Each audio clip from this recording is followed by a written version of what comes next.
Hello, hello, welcome back to the Kunoichi Kommotion stream. We finished off with EU, and now we're here for NA. My name is K-Wing, and I'm here alongside Willow. Willow, as we lead into this tournament to the NA side, we've got a lot leading up to this. A lot of these these teams coming in are looking to make a name for themselves for the Calling All Heroes scene gets started up. Yeah, it's a lot of, as Toasty and Spectron led out from the end of the EU stream, there are a lot of teams in the NA that have signed up. A lot of kind of newer faces as well as a lot of returning people that we're all going to know as we get into those later matches. But we are starting out with something a little bit less familiar here. Hobby Heroes, they're going to be entirely fresh into competing in the first place. But before we get too far into where we're going to end up on this occasion, we can probably take a little look back at what we saw earlier today over in EU. Yeah, the EU was quite the interesting round of matches.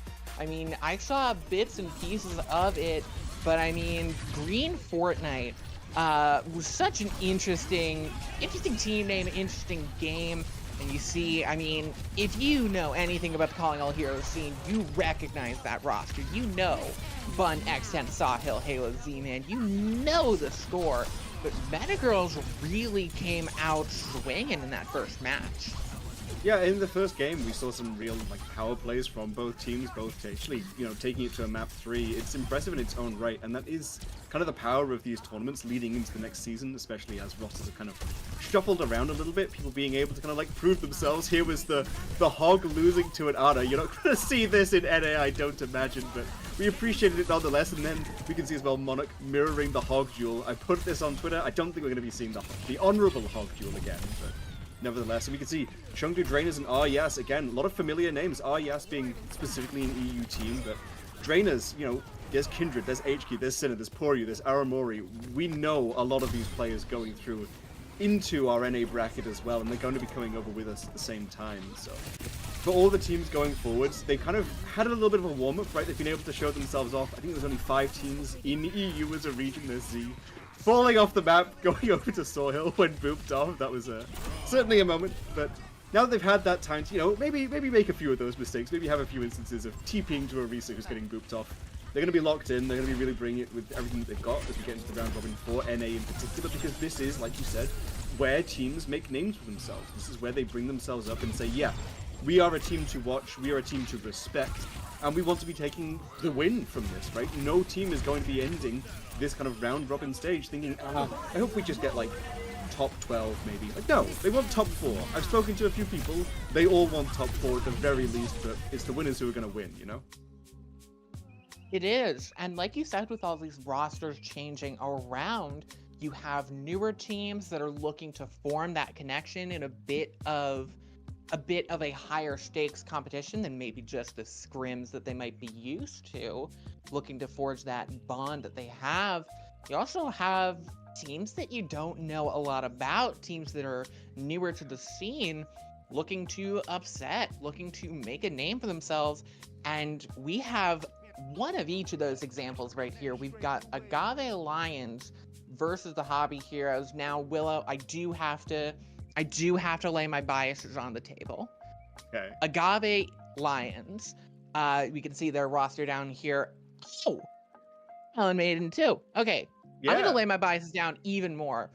I know Watermelon Maiden from a while back. Her and I worked on, did caster camp together through Calling All Heroes. Mm-hmm. And the coach of Agave and I are good mates.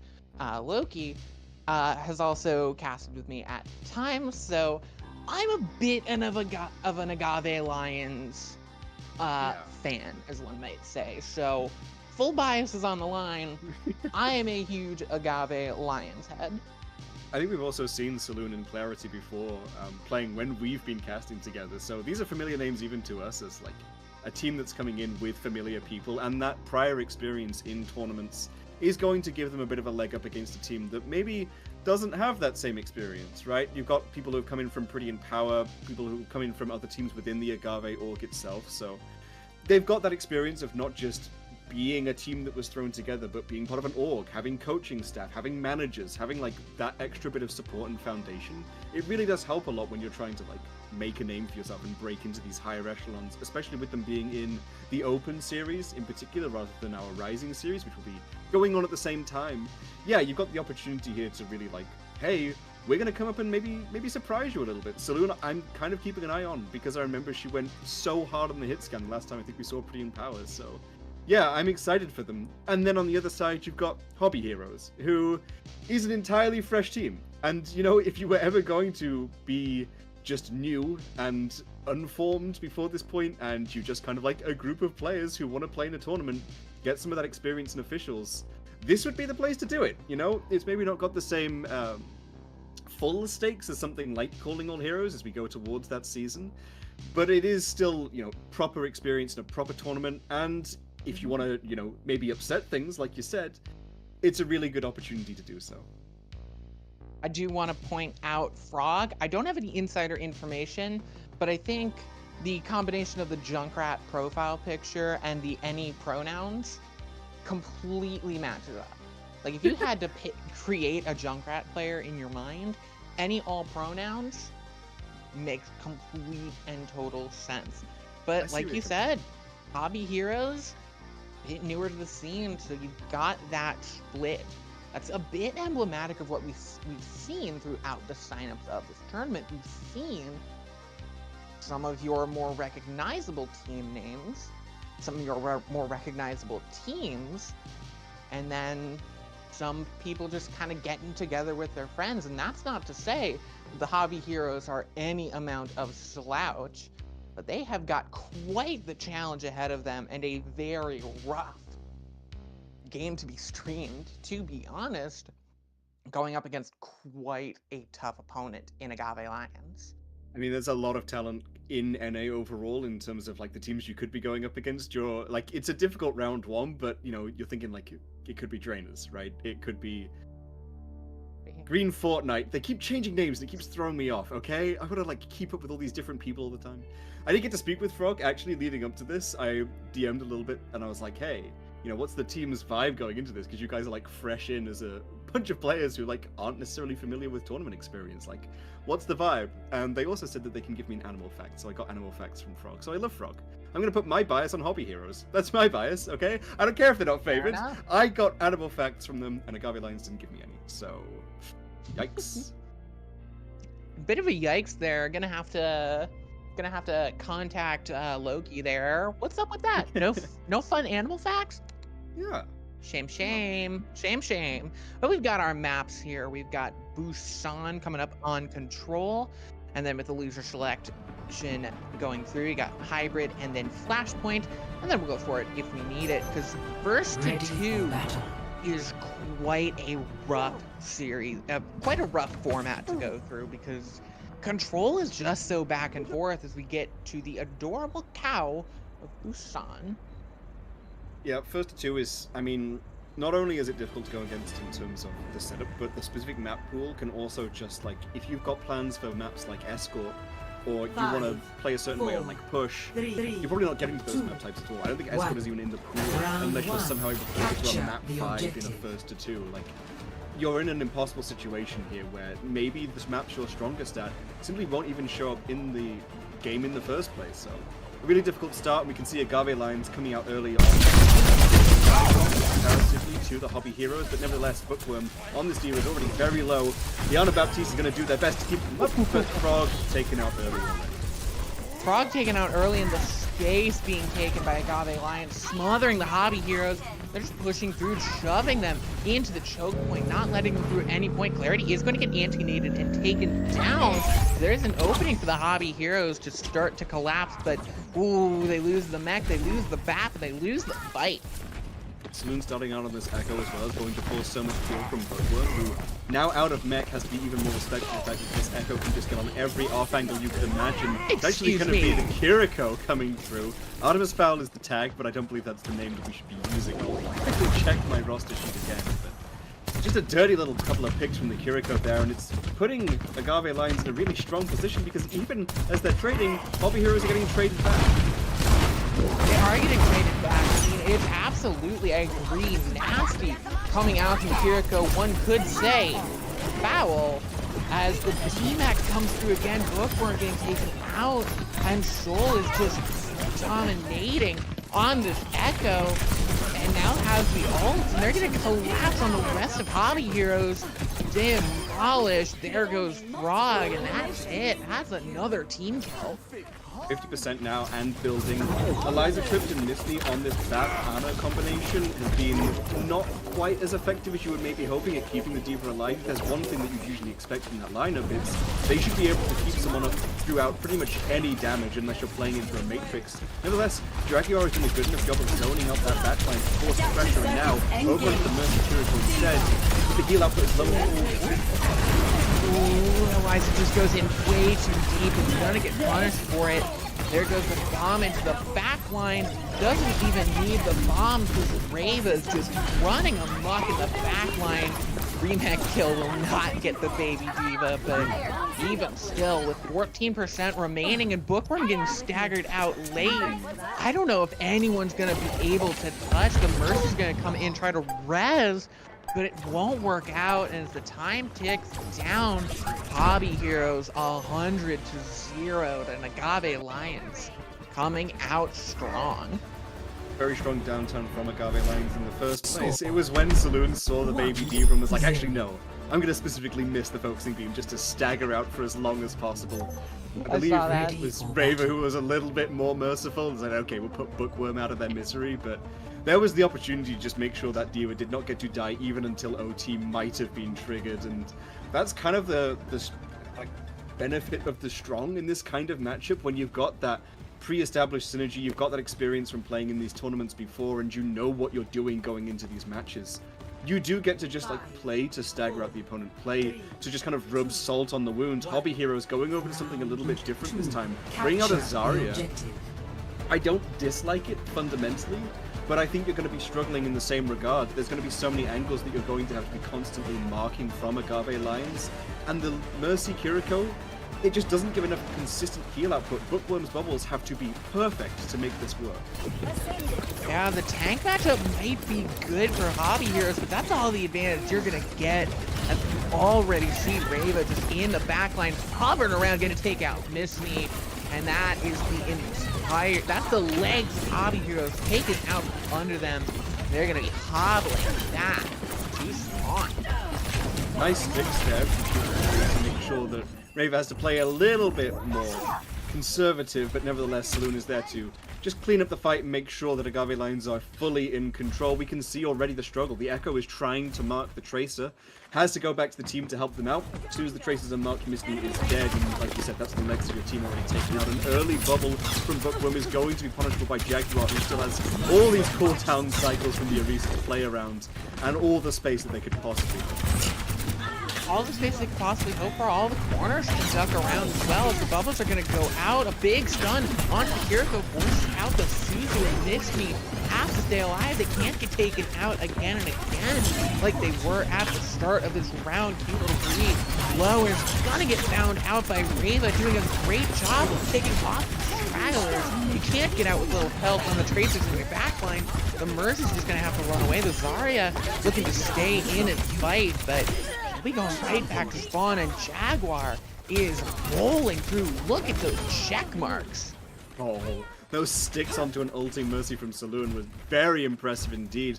If there's one thing I would love to see, it's Jaguar being a little bit more aggressive, but when you draw out these fights for a really long time, you don't even need to. You've got full control of the point, you've got the ult advantage too. Hobby Heroes just coming up on grab still, whereas Agave Lions have everything.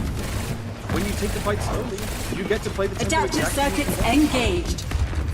Now Soloon really looking to take that tempo forward. There goes the Terrorister. It's gonna get it's gonna get missed. And they're just gonna run through the stagger onto Eliza. Is a quick fight, a quick win for Agave Lions. And with 12% remaining, what do they see in their backline? Do they see the Sombra? I mean, whether they do or don't, there's still a beat and a Kitsune rush to work with as well. Full spawn to come out whoever they want. Bookworm has this surge, has been good, but already 2-3 and Charlie taking him down. Oh, there's no touch either. The grab is gonna be there, but There's no follow-up, there's no touch, and Agave Lions with a quick 200-0 means that they are in a commanding lead and in a good position for a great first match. This is what we were talking about when we said the reason why Agave Lions is kind of favored. And we can see coming into advantage all the prior experience, all the structure that's there for this team to play around and find advantage from when they're scrimming and when they're practicing and when they're playing in other tournaments and have been on other teams. This is the advantage that you get from a formalized structure. And Hobby Heroes, it's a difficult kind of space to come into, right? You have to be really good to go from having like basically no tournament experience to making a really confident name for yourself in a tournament that has such a hard point to be able to get through. Like you say, first to two is not easy under normal circumstances, but when you're just still getting the very basis of your experience at the same time, it's a rough situation to find yourself in. If there's any consolation, they're here for fun. They're here to just have a good time, and hopefully if they're just able to find a little bit more as we go over to our next map, you know, they'll be able to have a little bit of a joyous occasion, a little bit of some whimsy going forward with their animal facts. But Agave Lions, they're here to win, and they've put their foot down saying why they should be considered very strongly for that top 4 position thus far. I think as they get later on, there'll be some little weaknesses that are probably going to be exploited, but first map of the first round of the first day, you know, you're still warming up, you're still figuring things out, so we'll see how they carry themselves forwards going throughout the rest of this series. They're certainly still warming up. I think I completely agree with what you said. For the Hobby Heroes, control is very, very, very easy to lend itself to your, I don't want to say stomps, but I do want to say a bit of snowball and a bit of momentum pushing one team forward over another. It's very easy to get full comboed the entire time you're playing control. So, going into that second map type, going into hybrid, you might see a bit more life out of the Hobby Heroes, especially since they've seen what Agave Lions are capable of and what might be good against them. I think once they find their sea legs, maybe we could see these heroes really shape up. I mean, I don't want to immediately follow that up with something negative, but if there's one thing I'd say for Agave Lions, it's that I would not question their flexibility, you know, in being able to come out with different compositions and different styles. Even if Hobby Heroes feel like they've got kind of a feel for what that look was on, like, the Winston and the Orisa. I mean, even then, that's two wildly different ways of playing the game. Saloon on that Echo as well, we know that they can play the Sojourn, we know that they can play the hard hit scan like the Soldier as well. It's going to be very difficult to try and figure out a win condition and a way to play around this team when they can be so flexible. Like, there's no cheese in this. There's no easy way of being like, I will just play this composition and win. Unless you're going for something that's truly meta, like that Orisa Tracer Sojourn. But even then, you've got to win your mirrors, right? We've seen how good Raver can be on that Tracer, and if you don't feel confident in that mirror, it can be a real struggle indeed. If there's one advantage that I do think Hybrid offers, it's a little bit more time. You can pace yourself just a little bit more. You get 2 rounds, right? The defense and the attack. Even if you get rolled on your defense, you've then got a few minutes of attack to slowly work things through. And ultimately, if that's not enough time for you, if you can't make that work, then you can't hang with the big dogs, all right? That's how a tournament goes, right? We're only in the round robin, we're only in the seeding, but at the end of the day, the better team is, like we said, going to be the one that walks away the winner. We can give them all the leniency they want and all the lead up to try and figure something out, but ultimately Agave Lions, they've got strength, they've got flexibility. We can see why they're favored in this matchup. For Hobby Heroes, it's a tough hill to climb. It is, and you have to think about, for this team, truly what does define success, because for a lot of the teams that we're going to talk about, Agave Lions especially, success is defined by getting into top 4, by making it forward. And for Hobby Heroes, and as we talked about, a bit of a hobby team, they're not coming in necessarily with the idea of, we have to be the best, we have to come out on top, so we have to somehow beat all these teams that have multiple scrim blocks per week and have been together for years. And I think that if they truly expected that, they're going to be disappointed because these teams have so much experience, because they have so much skill on them. But I think that if they're honest and if they say, we're going to do our best, we're going to go out there and no matter what, push forward, I think that they'll be incredibly proud of themselves by the end of it. Yeah, this can comfortably be the start of the story for a team. It can be a very rude awakening when you see just how far you can go, because as good as Agave Lions are, are we going to be comfortable comparing them to teams like Chengdu Drainers, to teams like Green Fortnite, Being aware at the very beginning of where you are as a team, of just how far you have still to go to be able to really hang with those top 4, it can be a little bit daunting, but it also gives you a goal, something you can measure yourself from. As we are hovering Hollywood at the moment, I mean, it's an interesting map to pick if you are on that losing side. I think if you want to run more of the D.Va that we saw on Busan, it does give that opportunity.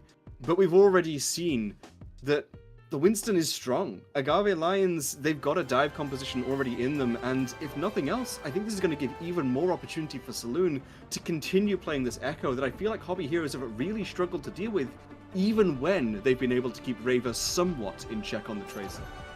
Ready for battle. Yeah, and that Tracer is going to come out again. And the Lifeweaver from Clarity, I don't know, Willow, is this going to be a rollout, or is this just a bit of silly coming out from Clarity? It looks like some support swaps are happening. It was just a bit of a silly, but this is the composition that, to some extent, you're expecting.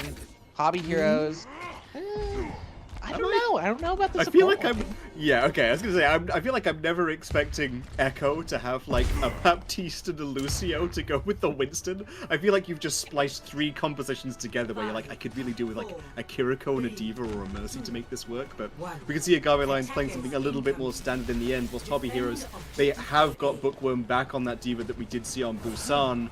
Nevertheless, it's going to be a real struggle for Frog in particular to find much value on the Junkrat. It's not that the heroes are bad, per se, but who's going to be your easy target when everyone can just run circles? Yeah, especially with Saloon up in the air and almost preternaturally. Frog is going to go down that focusing beam, and Hobby Heroes lose a lot of their burst.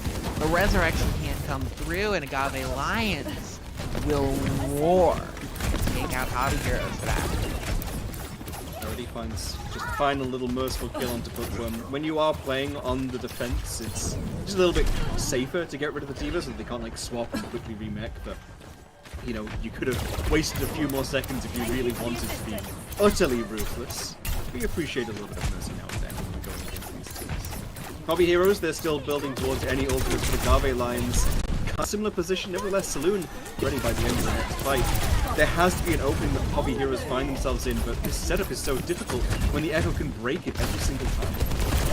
Can break it and can charge up his ultimate so quickly. Saloon getting some damage in on top of the Clarity taken down. We have Saloon with the Duke going to use it and dive right on top of the support line. Jaguar down, and this is a chance for Hobby Heroes as the Pulse Pump comes through. Can take one down. D.Va into the back, and the baby D.Va fight. Rava's running rampant. Gonna take out the Moira too. The Mercy on top of it. It's Rava all the time. And this is where I'm gonna say my favorite phrase. Just play for 5, okay? Agave Lions, they use Dupe and they use Pulse Bomb just to make sure they can close out that fight. They're probably gonna want to use Beat or Kitsune Rush in this next one. Like, Hobby Heroes, just play it slow, wait until they've got like Cole, Visor, Valk, and just overlay them all on top of each other. They have a real chance of being able to crack through first. Just don't lose your nerve and do it too early. You don't want to take them favors. We'll have to see. They're going to use that Visor immediately as the D.Va gets D-Mech deep in. Will be able to escape, but cute little Bree isn't finding a darned thing as the Hobby Heroes are going to come back again. They did not, Willow, play for 5, and Rava is going to be lighting up the kill feed using another Pulse Bomb to end off the fight. And the difficulty in using the visor in particular is that's usually the ultimate you're looking to find really big value in these fights once you can get the soldier set up on the high ground. Frog's Tire might find a kill, might make some space, but you'd want to use the follow-up to use the visor afterwards. What is that going to be damaging? A Coalescence, you'd want that as a supporting ultimate to go in. Bookworm's Bomb is now really the only thing to break through this, but you can see the D.Va is always so low. Trying to set this up is going to be a massive challenge. Especially when you lose Frog like this, you can't get set up. If Rava constantly on your tail, the bomb is going to get thrown into the back. But it's really also Loon getting that pick. The Tsune rush thrown into the back. Bookworm going really deep in, trying to take out clarity on the Lucio. But the entirety of Agave Lions is in their back line. Frog with a rip tire just to put the pressure in, and I mean Soloon is gonna get taken out with the total mayhem, but at this point Hobby Heroes aren't going to get much of anything with a stagger onto the baby D.Va. Any picks here are devastating. What? There's both of them taken out early. There's not even going to be a touch, I don't think, to make sure that Hobby Heroes can stay in this round. Misny pulls the Coalescence into Kitsune Rush, and it puts Hobby Heroes in such an unfortunate position, because the Coalescence into the Kitsune just isn't going to find as much value naturally. Rush is just a better ultimate, and you're putting your team in the position afterwards where, like, you didn't use it with the visor to try and find some kind of follow-through.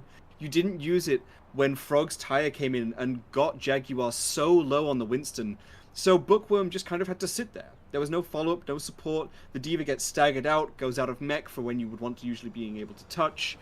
It's not just a matter of not playing for 5 ultimates, it's not using those ultimates in synchronicity with each other, and that's the real pain point when you get into these kind of coordinated team play environments. It's the first thing that most teams really have to work to be able to address is when we use ultimates and we take those strong macro fights, how are we doing it? How are we working together to make sure that we actually get value from it? Because it felt like every ultimate that Hobby Heroes used, even if it was in a situation where realistically they could have played for the advantage, they just didn't find anything at all. Whereas Agave Lions still didn't have enough time to build up to a second duplicate in the time it took Hobby Heroes to take one decent ult fight, and that is just, it's an impossible situation, but it's one you've created for yourself. And you know, there's playing for fun and there's playing to just have a good time and get some tournament experience, but nonetheless, we can't take it with a light heart, because Agave Lions, they are here to play to win, and they are here to really earnestly try. We'd be doing them a disservice if we didn't look at them and say, yeah, they've been playing this comparatively just really well. Agave have been playing it incredibly well, as now looking to push through. It's the Orisa v Orisa. Jaguar taking a bit of pressure, getting stunned up with a javelin, but now looking to push through onto the support. You're looking at these ability rotations, but Eliza's gonna get taken out. As soon as you look at the tank in the front, the DPS in the back are going to break this case wide open, shut it down, and roar through for the Lions. They're gonna take a 2-0 with perfect form and dispatch the Hobby Heroes incredibly efficiently. And Rava, I mean, of course getting the play of the game, lighting up the kill feed. She was just lighting up the kill feed the entire way. Yeah, and it's the disadvantage of not really having anyone who can easily mark a tracer, is they just get to go around and kill everyone on your team over and over again. For the Hobby Heroes, I hope this is a learning experience that they can take from and say, like, okay, now we've been able to see a few things, right? We can maybe address some of the flaws, right? If it was just purely for funsies, then fair enough, all right? You're just having a good time, and I hope you can go forward into the later rounds with that same mentality, like, yeah, let's just have a good time. But there's definitely things on your micro that you can work on. There's definitely things in terms of playing together as a team, and I think it would be a shame to see a team kind of end their run here and just kind of be like, we didn't make it through Kunoichi Kommotion Swiss stage or round robin, right? Let's just hang up the towel. Let's say we're done. That's it for us. Like, no, this is the opportunity to really try and find some footing for yourself. I don't know if the players are eligible for Rising Series and things like Calling All Heroes at all, but there's definitely the opportunity for any team, whether it be in the Rising or the Challengers series, to at least gain some official experience as these regular seasons come about. We've also got leagues that are now run in Overwatch where you can gain more experience. So for Hobby Heroes, you know, I hope this is the start of the journey, not the end. for Agave Lions, we know it's the start of the journey throughout the rest of this bracket, but are you confident after seeing that they're going to be able to make top 4, or do you think this was just a matter of, like, the mistakes that they were making and the opportunities that they did have were kind of enforced errors that they were able to capitalize upon rather than, like, you know, top 4 tier play that you'd be hoping for if you want to make it into the playoffs? It's hard to judge exactly one way or the other because when you have a game that is this one-sided, you really can't tell exactly how much skill differentiates the team that's really incredibly on their game and the team that is really struggling.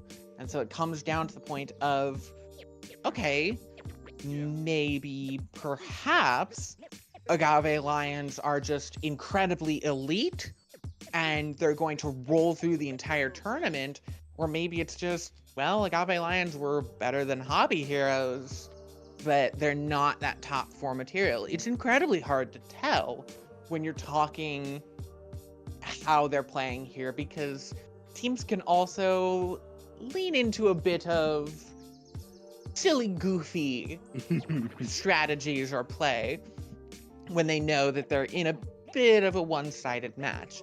So it's hard to say if any mistakes that happened there were a result of actual mistakes and actual shortcomings on the side of Agave, or if it was just a bit of, we do a bit of silly, goofy trolling. We don't particularly know, and it's going to take more games out of Agave for us to know exactly where they lie, but we know where they lie right now, which is at 1-0 over Hobby Heroes with a very striking record. So that is our first match, Willow. We're going to take a quick break while we load up the second one.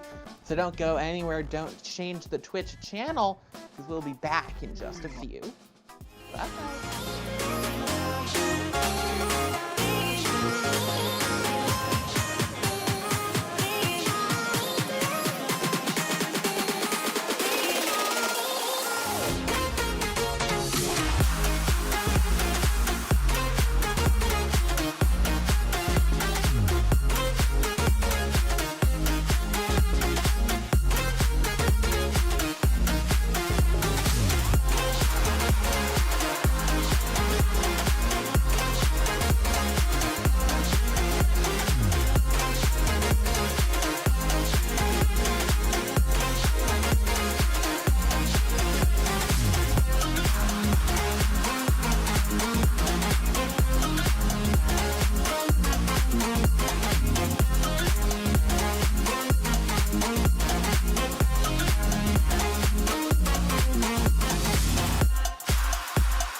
Let's have a bit of fun till I downfall. My love, if you feel like I do right now, don't say you're on the run to the other side, my love.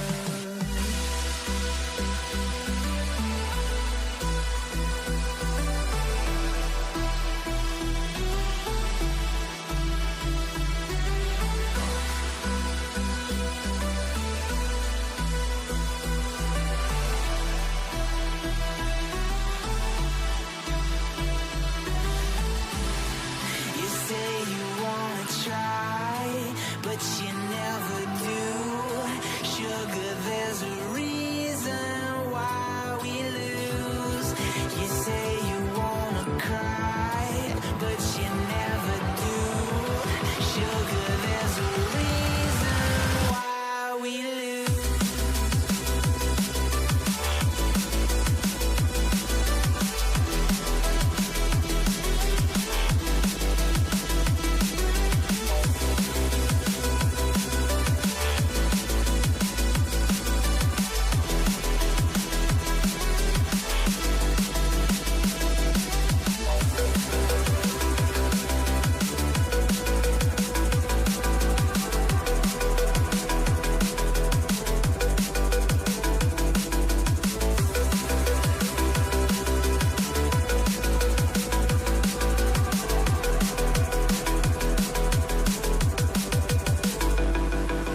I don't know what you want.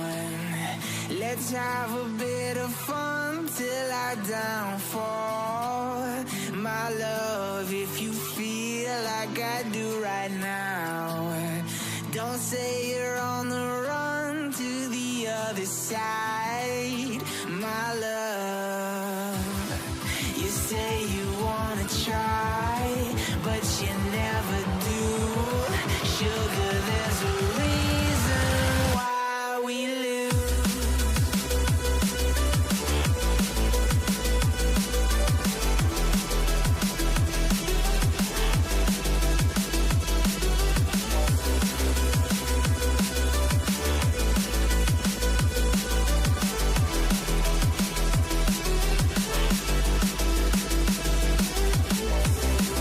You say you wanna try, but you never do. Sugar, there's a reason why we lose. You say you wanna cry, but you never do. Sugar, there's a reason why we lose.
Why, hello there. Welcome back to the Kunoichi Kommotion Tournament. We're back with two incredible teams. We've got Lords of the Streets, and we got Mind Equals Controlled, still KOing here with still Willow, and we've got a new one here, and I'm hoping, Willow, my fingers are crossed. You hear that? That's me knocking on wood. Oh, okay. For I a see. bit of a more even-footed match, because our first match, Willow, oh boy, it was a banger, but it was quite one-sided one. I mean, you're going to cast a Cursor. Realistically, we have to acknowledge that now. You're going to cast, either this is going to be a, like, 200-0 control, then full hold again, or it's going to be they're going to map 5 in the first to 2. Okay, like you're not getting a middle ground at this point. You're on for 3 first to 3 more as well. Like you've got this and then 2 more afterwards. Like, are you sure you want to do this to yourself? You know, this is the opportunity to be like, hey team, could you just be like, just do like okay, alright, but let the other one win, right? If you've got a favorite, a bias you want to implement, you know, I mean maybe that's a little bit unprofessional. I feel like we shouldn't do that, but you know, you can root for it in your mind, perhaps. Speaking of, I mean, you said these are teams that are perhaps a little bit more known. They have a little bit more staying power behind them in regard to rosters and, you know, previous players on previous teams. Do you have a favorite going into this? Because I've got things to say about both, but I don't want to, you know, I'm going to keep my cards a little bit close to my chest. I mean, my personal favorite has to be Mind, but Lords of the Streets no slouch either. You got Persona and Dynamic, the dynamic DPS duo. You got Shido and Merge on the support line with Santana rounding out the tank. A few names that might be a bit familiar to you if you have as much Calling All Heroes brain rot as me, but I mean, Lords of the Streets, not a slouch of a team by any means. No, as much brain rot as I will say. You know, I'm not unfamiliar with these people. Santana, I do remember from Timeless Celestial in particular, and in Arizaki Tengoku, which is going to be a name that we're talking about a fair bit, Shido was on that as well. Persona and Dynamic making up that more rounded DPS line, and we can see in their favorite heroes, you know, these are, you know, an opportunity for players to be a little bit wacky, but it's a strong composition that they're floating already. The Winston, perhaps not the full classic when we've seen so much Orisa, but teams can definitely make it work, and especially around this level where perhaps that difference in just coordination and communication can be the make or break thing. The fast-paced dive can really get a number over their opponents, but like you said, I mean, maybe the favorite in this particular matchup is going to be Mind equals Controlled, because when it comes to inexperience, this is not going to be a team where you're going to find any. There's KJ, there's Phone, there's Charles Entertainment Cheese herself, with Flores and Azu starting in on the support line. And I mean, these are players who, for the most part, have also played on Inarizaki Tengoku, but we've also seen, you know, KJ came in from Drainers, has also played for Altiora teams previously. It's a very stacked roster in regards to prior experience. Yeah, I mean, my eyes are immediately drawn to that left side of the screen. KJ and Phone as a DPS duo, terrifying any team. That's going to put a bit of pause into any fight that you take, is knowing that you're going up against KJ and Phone. Very, very good DPS players, and putting them together like that, I don't know. And Chuck E. Cheese, as well as that entire support line of Flores and Azu, no slouches either. Just goes to show you how scary that DPS line is, that Chuck E. Cheese herself even seems to be a touch overshadowed. Yeah, I mean, touch overshadowed as Chuck E. Cheese. No, I mean, it's just a really strong team lineup already, and as we mentioned, a lot of them coming from the same previous team means that there's a pre-established synergy.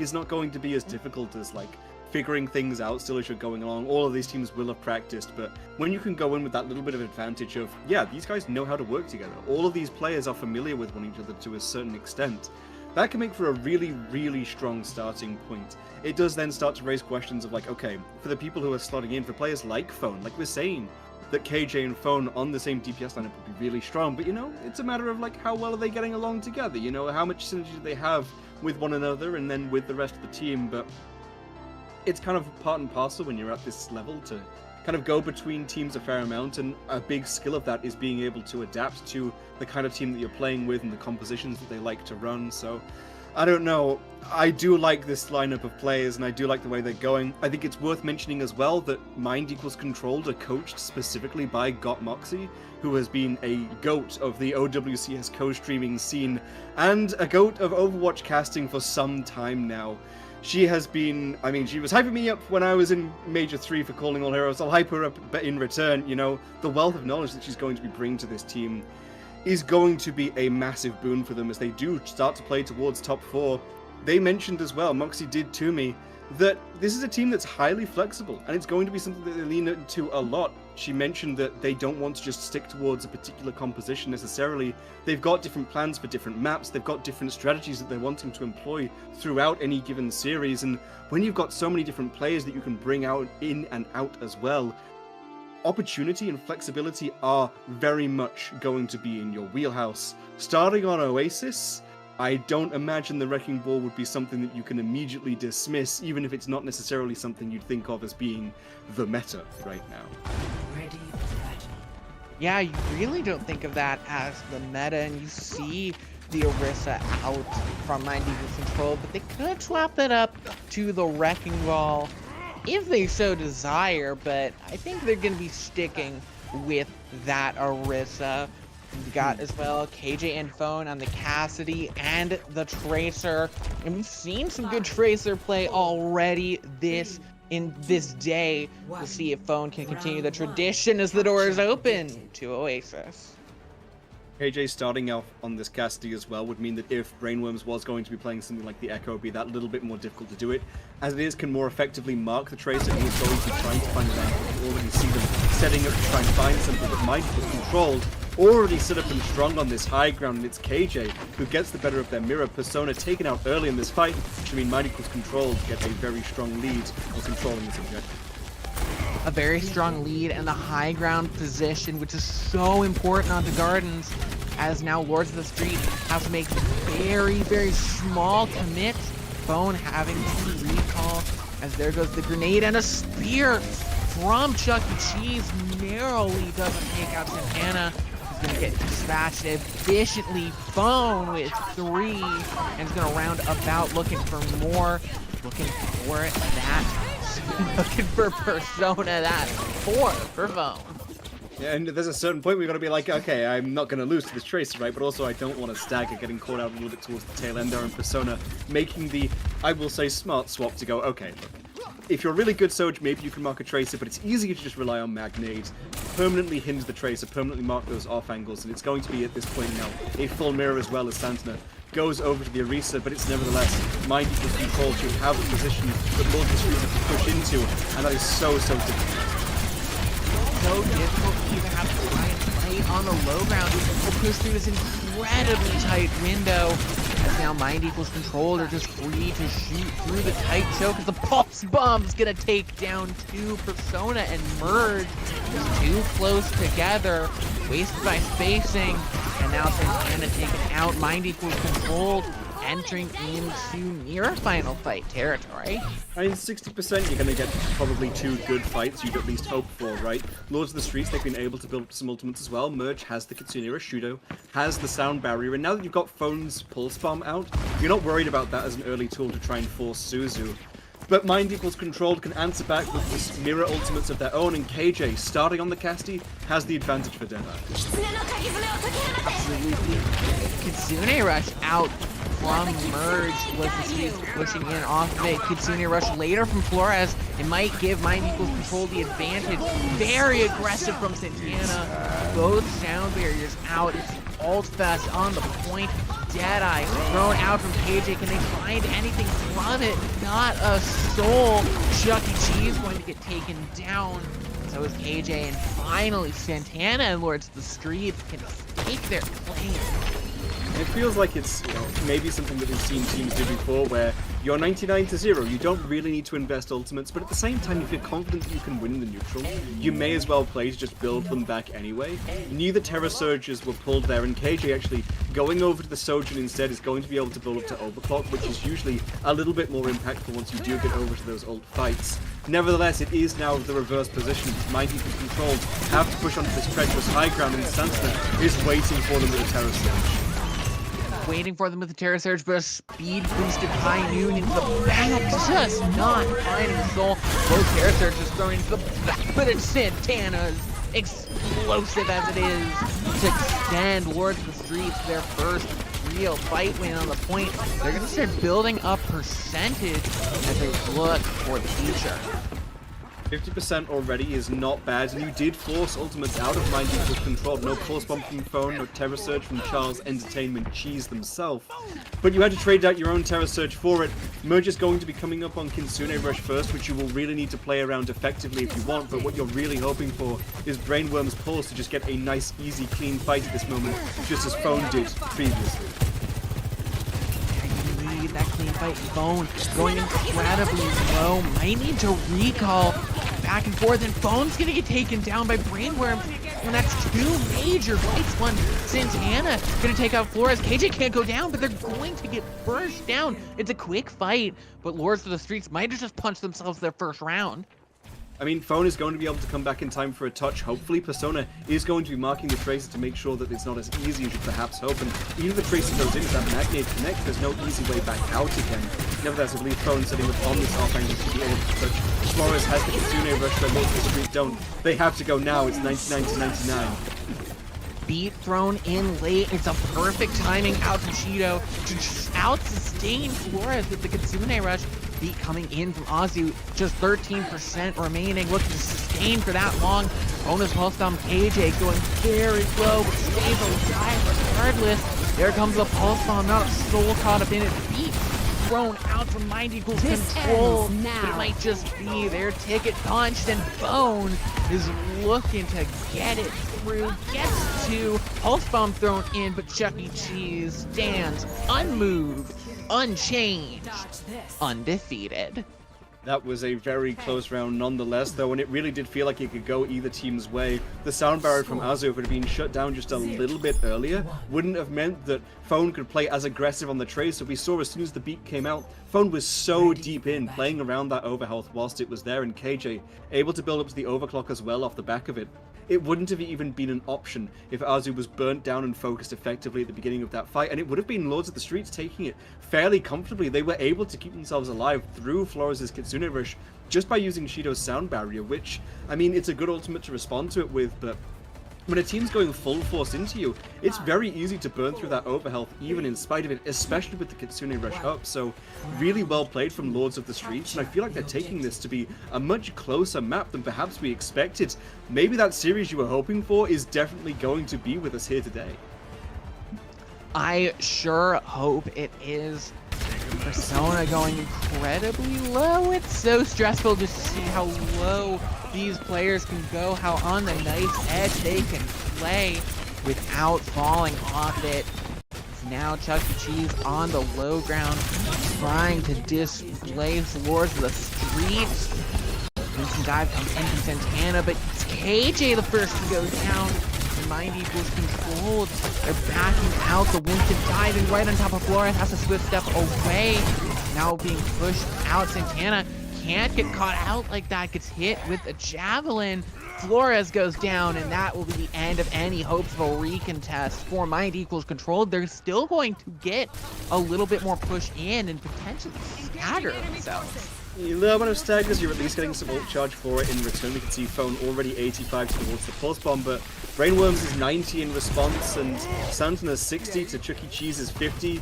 It's not a huge benefit that you're getting, and it feels like I liked the position that Mind Equals Control took on that kind of narrower angle on the low ground, but KJ just caught out, wasn't quite on the same page, and again, it's Phone now getting caught out early. This feels like it's the storyline for Mind Equals Control on this point so far.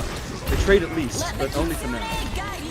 They do trade Flores with the Kitsune Rush. Push Lords of the Streets off the point. They really can't dive in. The Winston burst down so quickly, but they recontest with the Kitsune Rush of Merge. Now throwing in the back grenade. Phone's pulse bomb doesn't find a soul.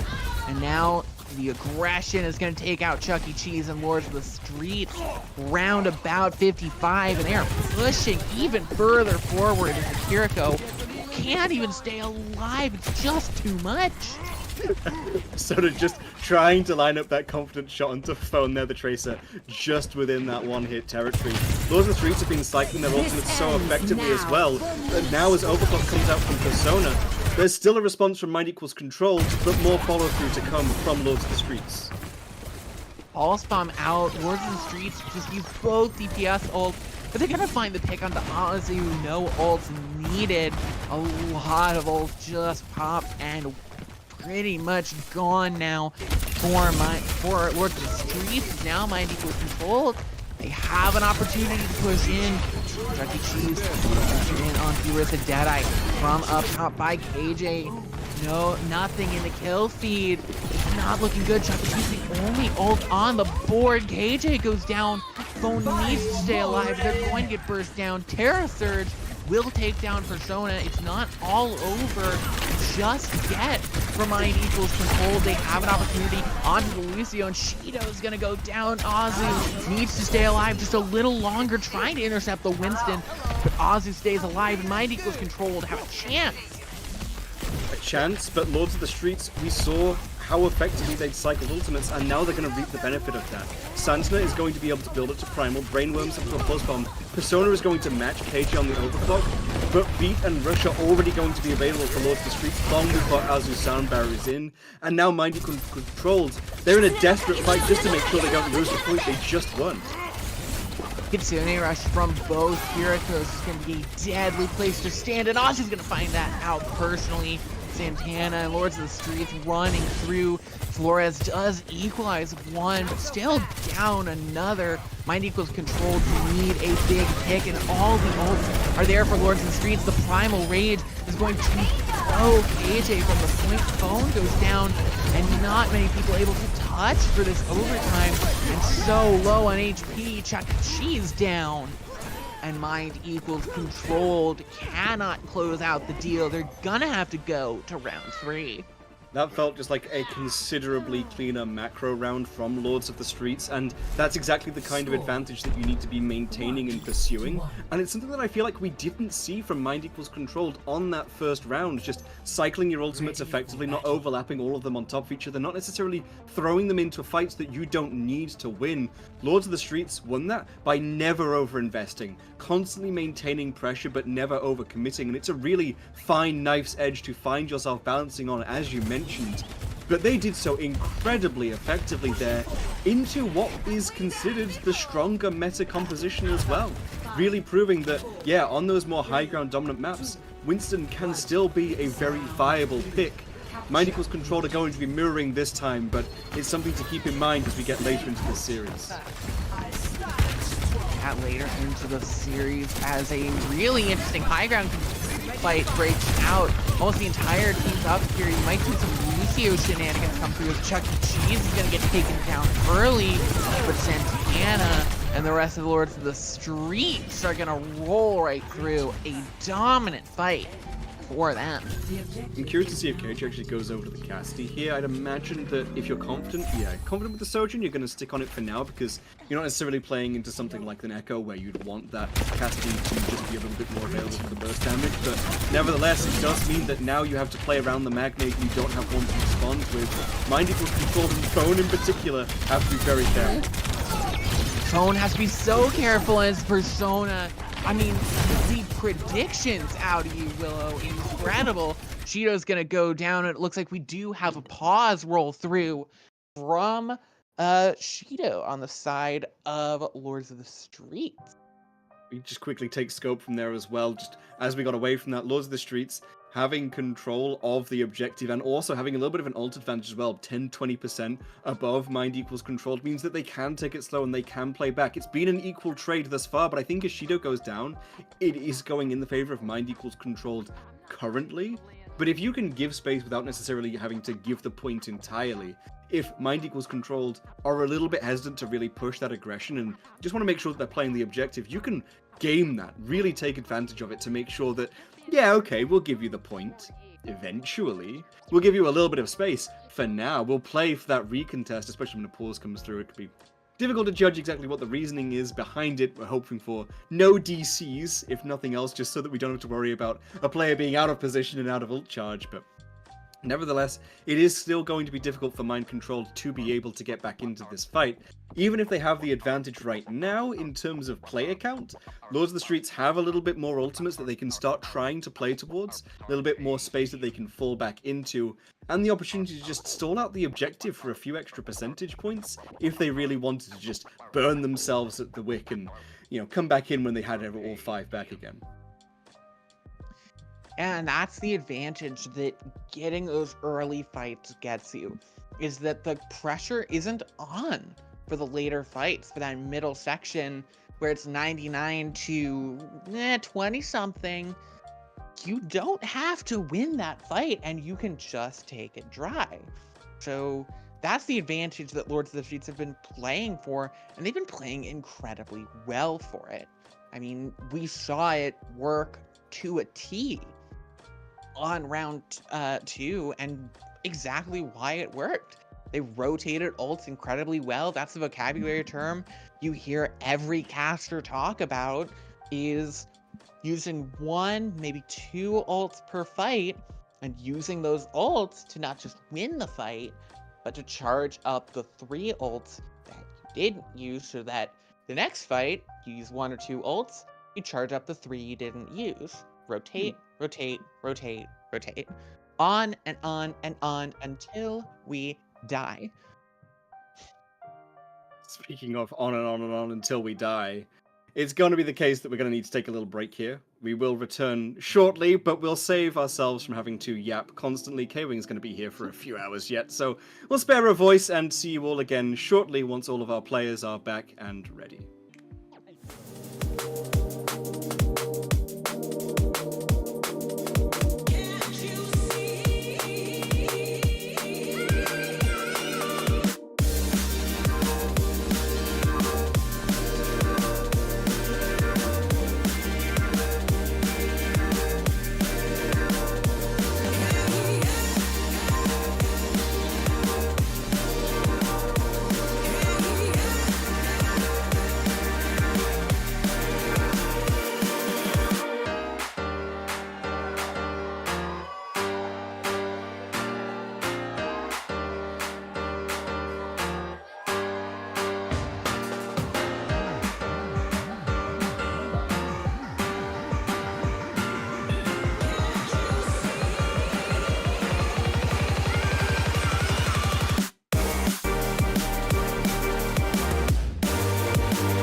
And we're back. We said 2 to 3 minutes, and then immediately to the T to Willow saying, "Oh, we're gonna take a little break. We'll see you in a bit." Immediately, magically, it fixed itself. That is, ladies and gentlemen, and others, the caster curse, as we walk in already back and forth on the fight, just in progress, as the point still ticking up for Lords of the Streets. Santana gonna go down, KJ finding that final blow. Trade out for phone. Mind Equals controlled at a bit of an advantage, but they can't lose. Flores barely stays alive. The point's ticking up, getting captured by Mind Equals controlled, but Lord's still alive with the Kitsune Rush to stall out. The point thrown in. Brainworm goes down. Yurissa holding down the fort, and eventually Mind Equals controlled will wrest control of the point away from Santana. But you best believe they're going to be using every ability to get every last drop of percentage. And it maybe feels like a little bit of an investment using the Kitsune Rush there, but it builds you up to 60% of the objective. Mind Equals control are probably going to have to use at least 1 or 2 ultimates to be able to retain control now. And it's what I was just talking about before the break. If you can just stall it out for as long as possible, build up to your own ultimates, now you're going to be matching on many fronts. The pain point is going to be Shido's B, which is only at 70% for Mind Equals controlled next to AJ with the ult, trying to put some pressure onto that high noon. Phone goes down. Persona with a good one. There's the pulse bomb from Brainworms. AJ down. It's not looking good for Mind Equals control. They came in with all those ults, Willow. And Lords of the Streets, they used 2, matched by Mind Equals controlled. And they were completely flabbergasted. And it feels like there was kind of a little bit too much hesitancy. We saw Pulse Bomb, which is not a huge investment ultimate, right? You're not too bothered by that, but just Overclock, you could have used Sound Barrier, you could have used Rush, you could have even used Terror Surge, just to try and find some extra value there. Persona just trades back with a Sings and a Deadeye, but Lords of the Streets now pushing towards their final fight territory off the back of it. You wanted to be maybe a little bit less hesitant. definitely want to do that, especially if these fights take as long as they will. This could be last fight territory for Lords and Streets, as always big push from Chucky T. Santana, throwing in the Terror Surge in the middle of the room. Is that too aggressive? Santana gonna go down. Held the Terror Surge for too long. A trade in from KJ Ozzy. A lot of ults thrown out for Mind Equals controlled, but two big picks from the DPS. The Orisa gonna go down low. Even the TP Suzu might not be enough to save her. Chucky T goes down, but Santana and Persona wrest back control, and Lords of the Street reign as Lords of Oasis.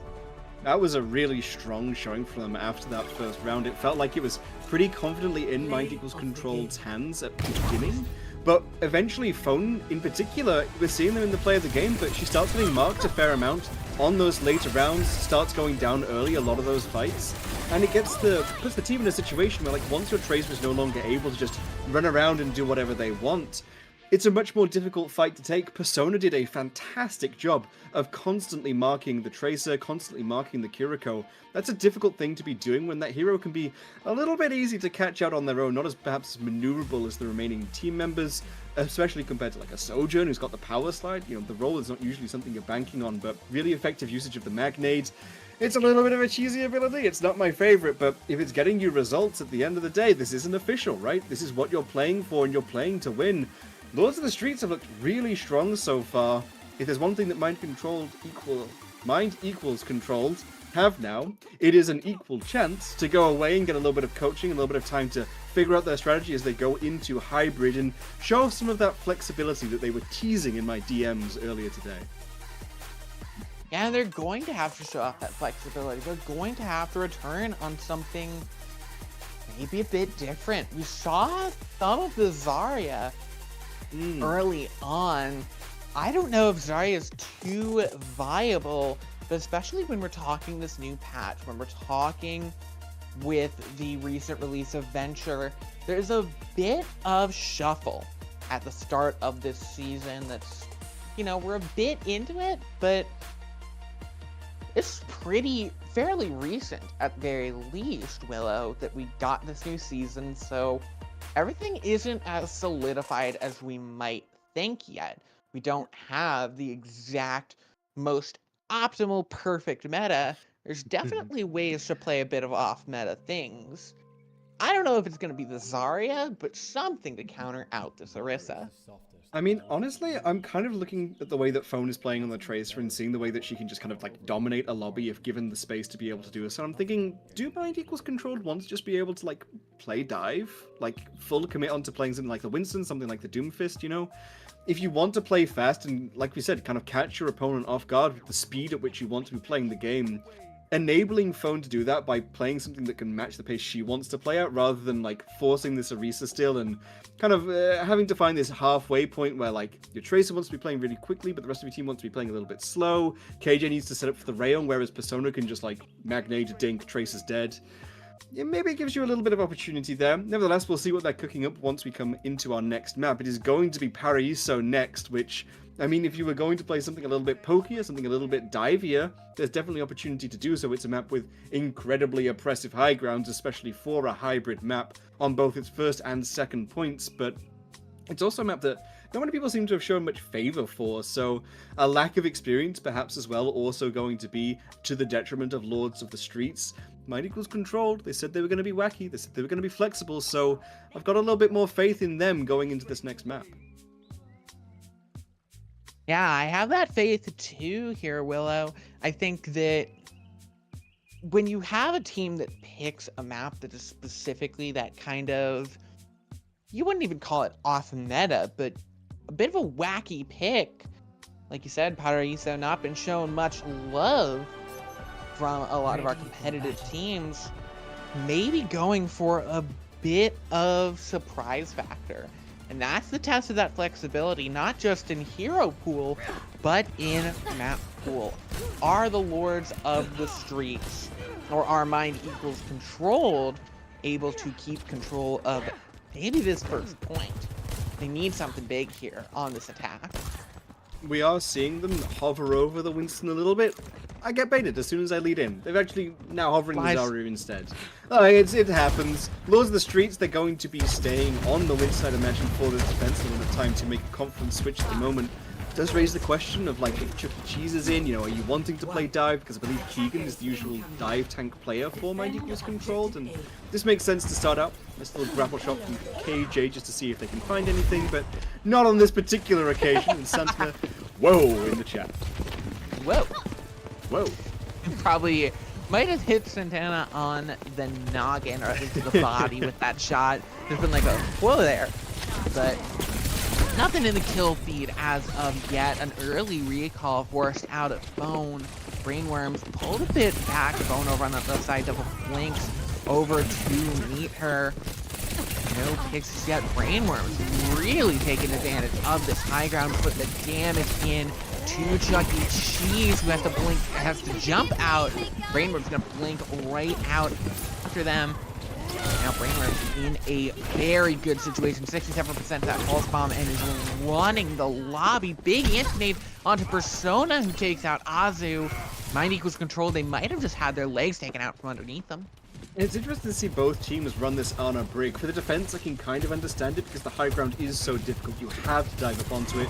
Playing the brig gives you the opportunity to just move away the Winston as they go for it. But for the attacking side, it's going to be so difficult to set Flores up for like a nice angle for the Honor to sit on, so that you can just keep Chuck E. Cheese alive. Even as we can see Lords of the Streets get forced back, they're finding trades in the meantime because the resource investment that Mind Control has to put in is so extensive.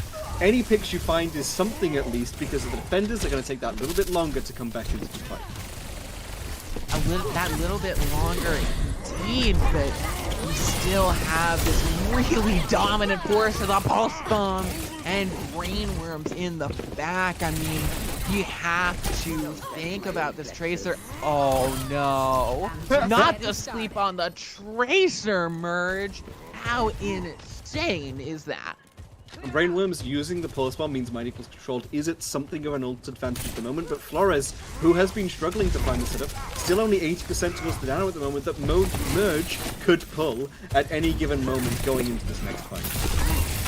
Yeah, Merge could pull that at the drop of a hat as the early rally comes through. Shido has that rally of their own. I'm going to wait for the pullback to re-engage with it. Rally and the nano rally even onto the brig. That's a lot of damage. How about a little more? Chuck E. Cheese is going to take out two with the Primal Rage. Santana only going to get the one, but the landing leap onto KJ.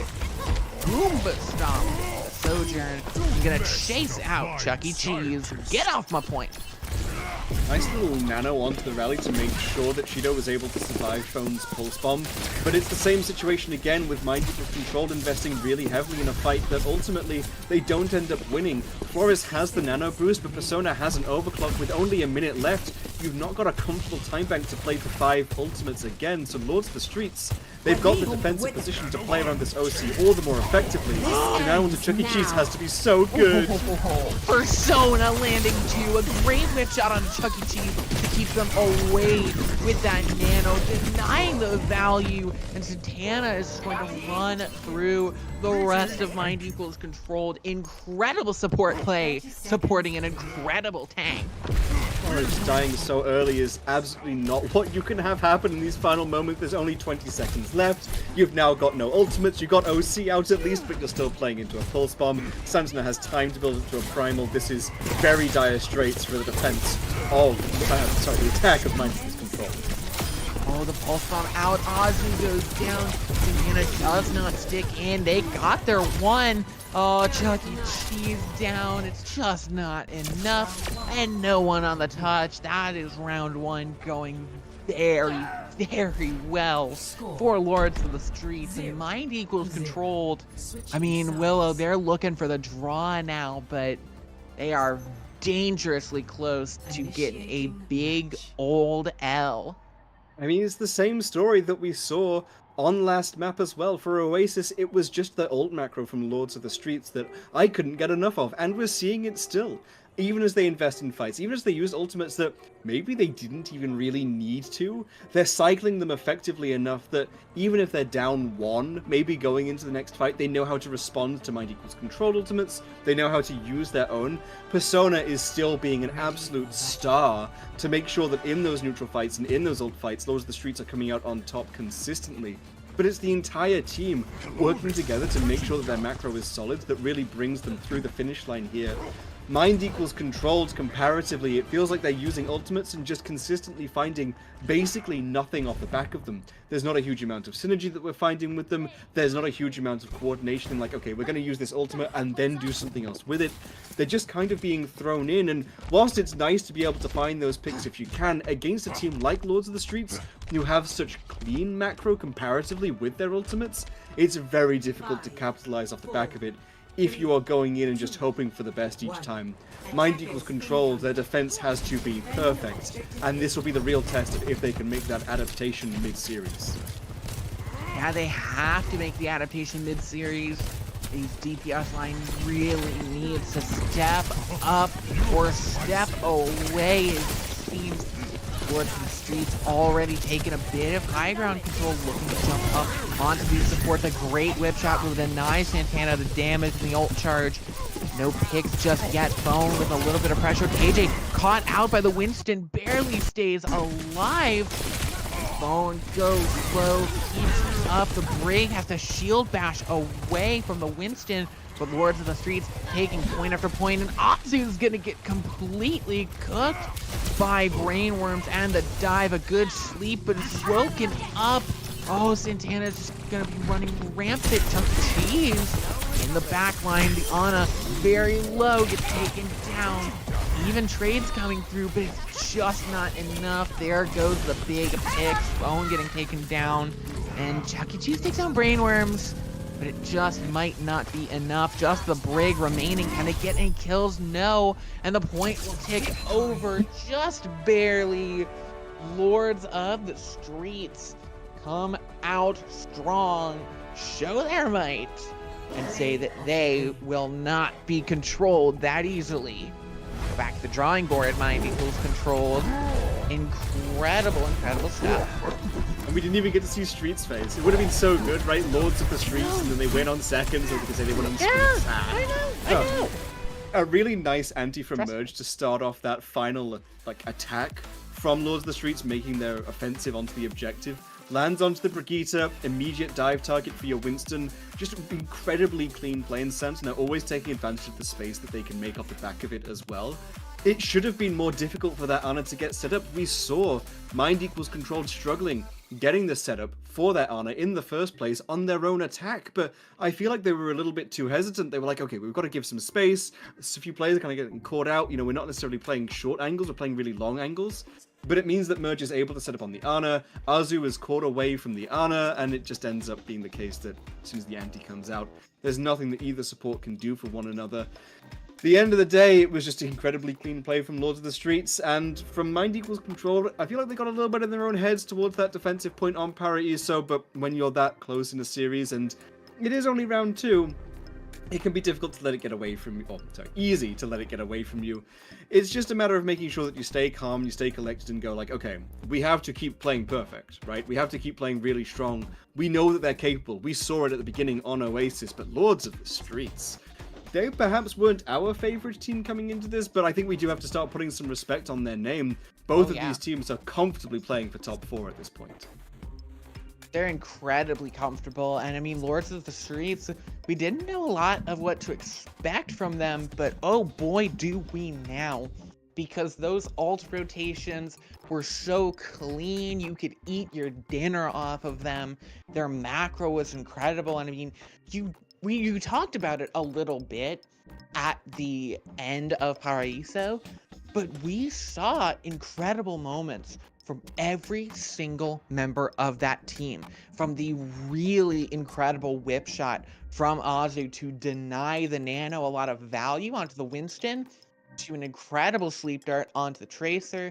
Just time and time again, we saw all of these members of Lords of the Streets either appear multiple times in a row in the kill feed, or make some incredibly strong macro play that set themselves apart. And that's just incredible that they have not only the star power, the X factor, the ability to make clutch plays that we saw in that match, but also the macro, also the discipline to play incredibly clean Overwatch and to keep that rolling through. And I'm so excited to see where they go next, because that's going to be so exciting. But Willow, speaking of where we're going next, we're going to be saying goodbye to you. We're going to be getting another co-caster in across from me, and we're going to be getting some more teams to watch. So don't go anywhere. Or, well, I should let you say goodbye. I shouldn't just wash through you. So thank you for joining me on the stream, Willow. No, it's been a joy. Just get rid of me as soon as possible. Like, yeah, Willow's out of here. Get back Yeah, in. get on my house. Get out of here. Okay. No, I've been equally happy to see these teams come together, and I'm excited to see what Mind Equals Control are able to cook up. I know that Moxie's going to have some kind of response from this, and when you've got a really good coach at your back, you are going to be able to get a lot of value from these early round robin rounds. You just got to make sure you're still able to make it to the playoffs off the back of it. So, like you said, back to the drawing board, figure something out. I'll be seeing them later, hopefully, but not later today, because that is all from me. I'll be still in the Twitch chat probably, though. So, I'll catch you on in a little bit. We'll go to a quick break, and then we will come back in just a few short minutes.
Yeah.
Yeah.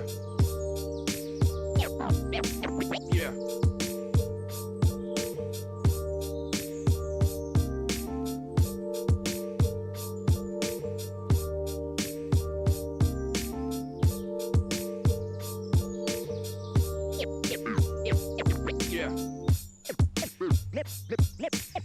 Memories.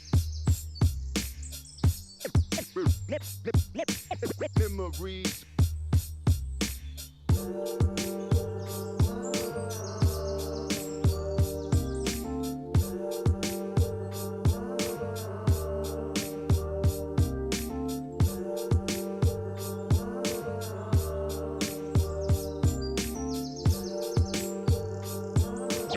Yeah.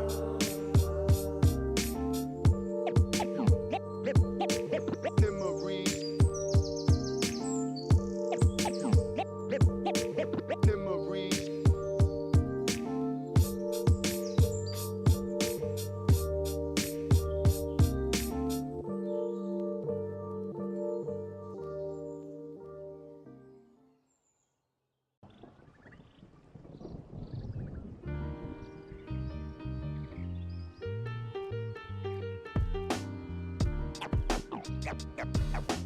Got lots of love.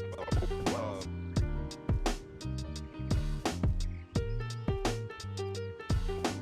Got lots of love. Love.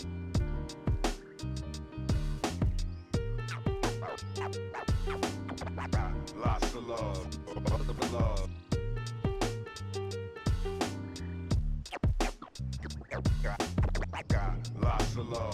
Got lots of love.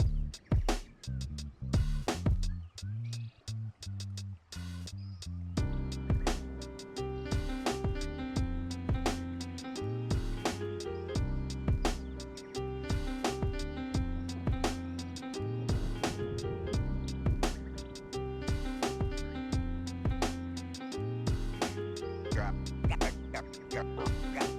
Got lots of love. Love.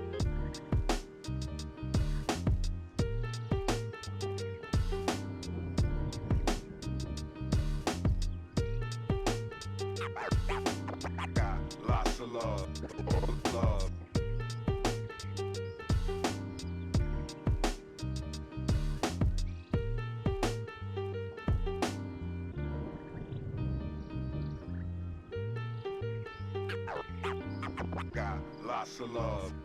Love.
Water is the softest and most yielding substance, yet nothing is better than water for overcoming the hard and rigid, because nothing can compete with it.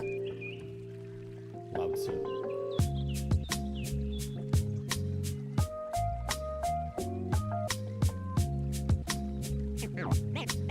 Name straight, new wave.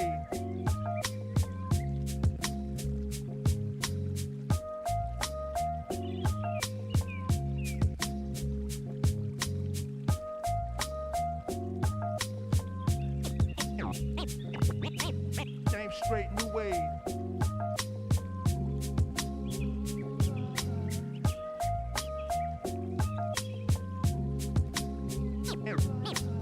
Name straight, new wave.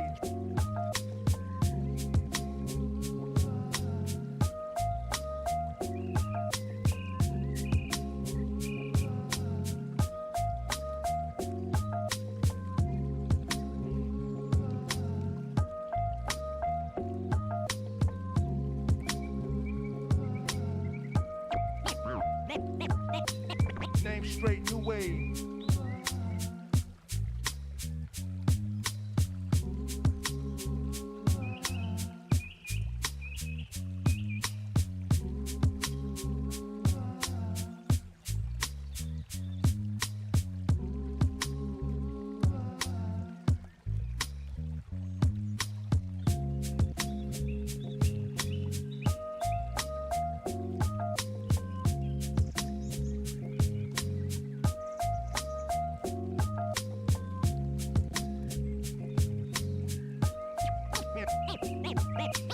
Name straight, new wave.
new co-caster, new locations, same old me, same old tournament.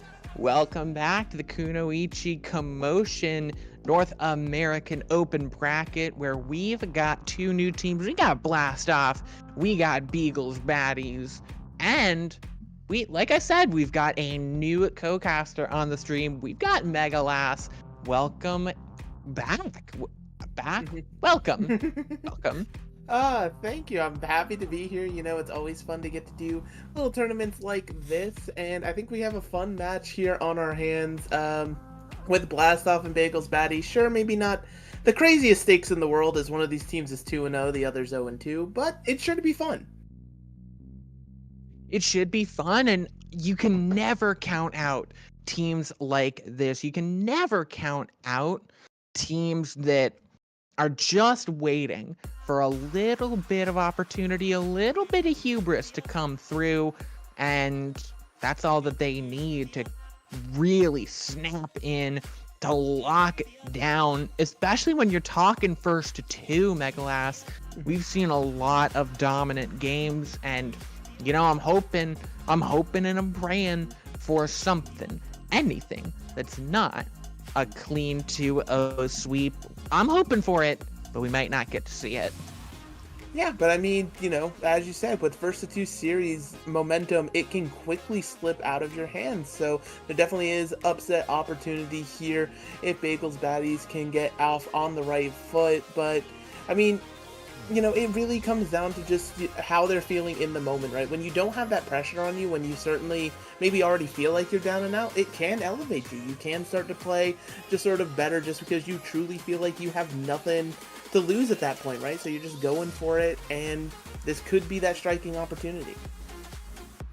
It really could be the striking opportunities. Both of these teams need a win. One to stay in even that chase for the bracket stage, and the other to try and keep pace with the top dogs. Yeah, I mean, you know, Blastoff, they're obviously going to be looking to complete that 3-0. They want to go into the bracket stage feeling confident, feeling like, oh, they truly were the best coming out of this group, because there's so many good teams in this tournament. To have that little bit of a mental chip, you know, it's something you're going to pursue. But it's just going to be super interesting, just for both of these squads and how it's going to break down. Completely agreed. We got the lineup for Blastoff. You got Jacoby Sheep on the... Oh, whoa, this is a little interesting here. You got Jacoby and Sheep. You've got Monarch, Palouette, and Nostalgia on the supports. Some of them are going to be supports. One of them is going to be DPS.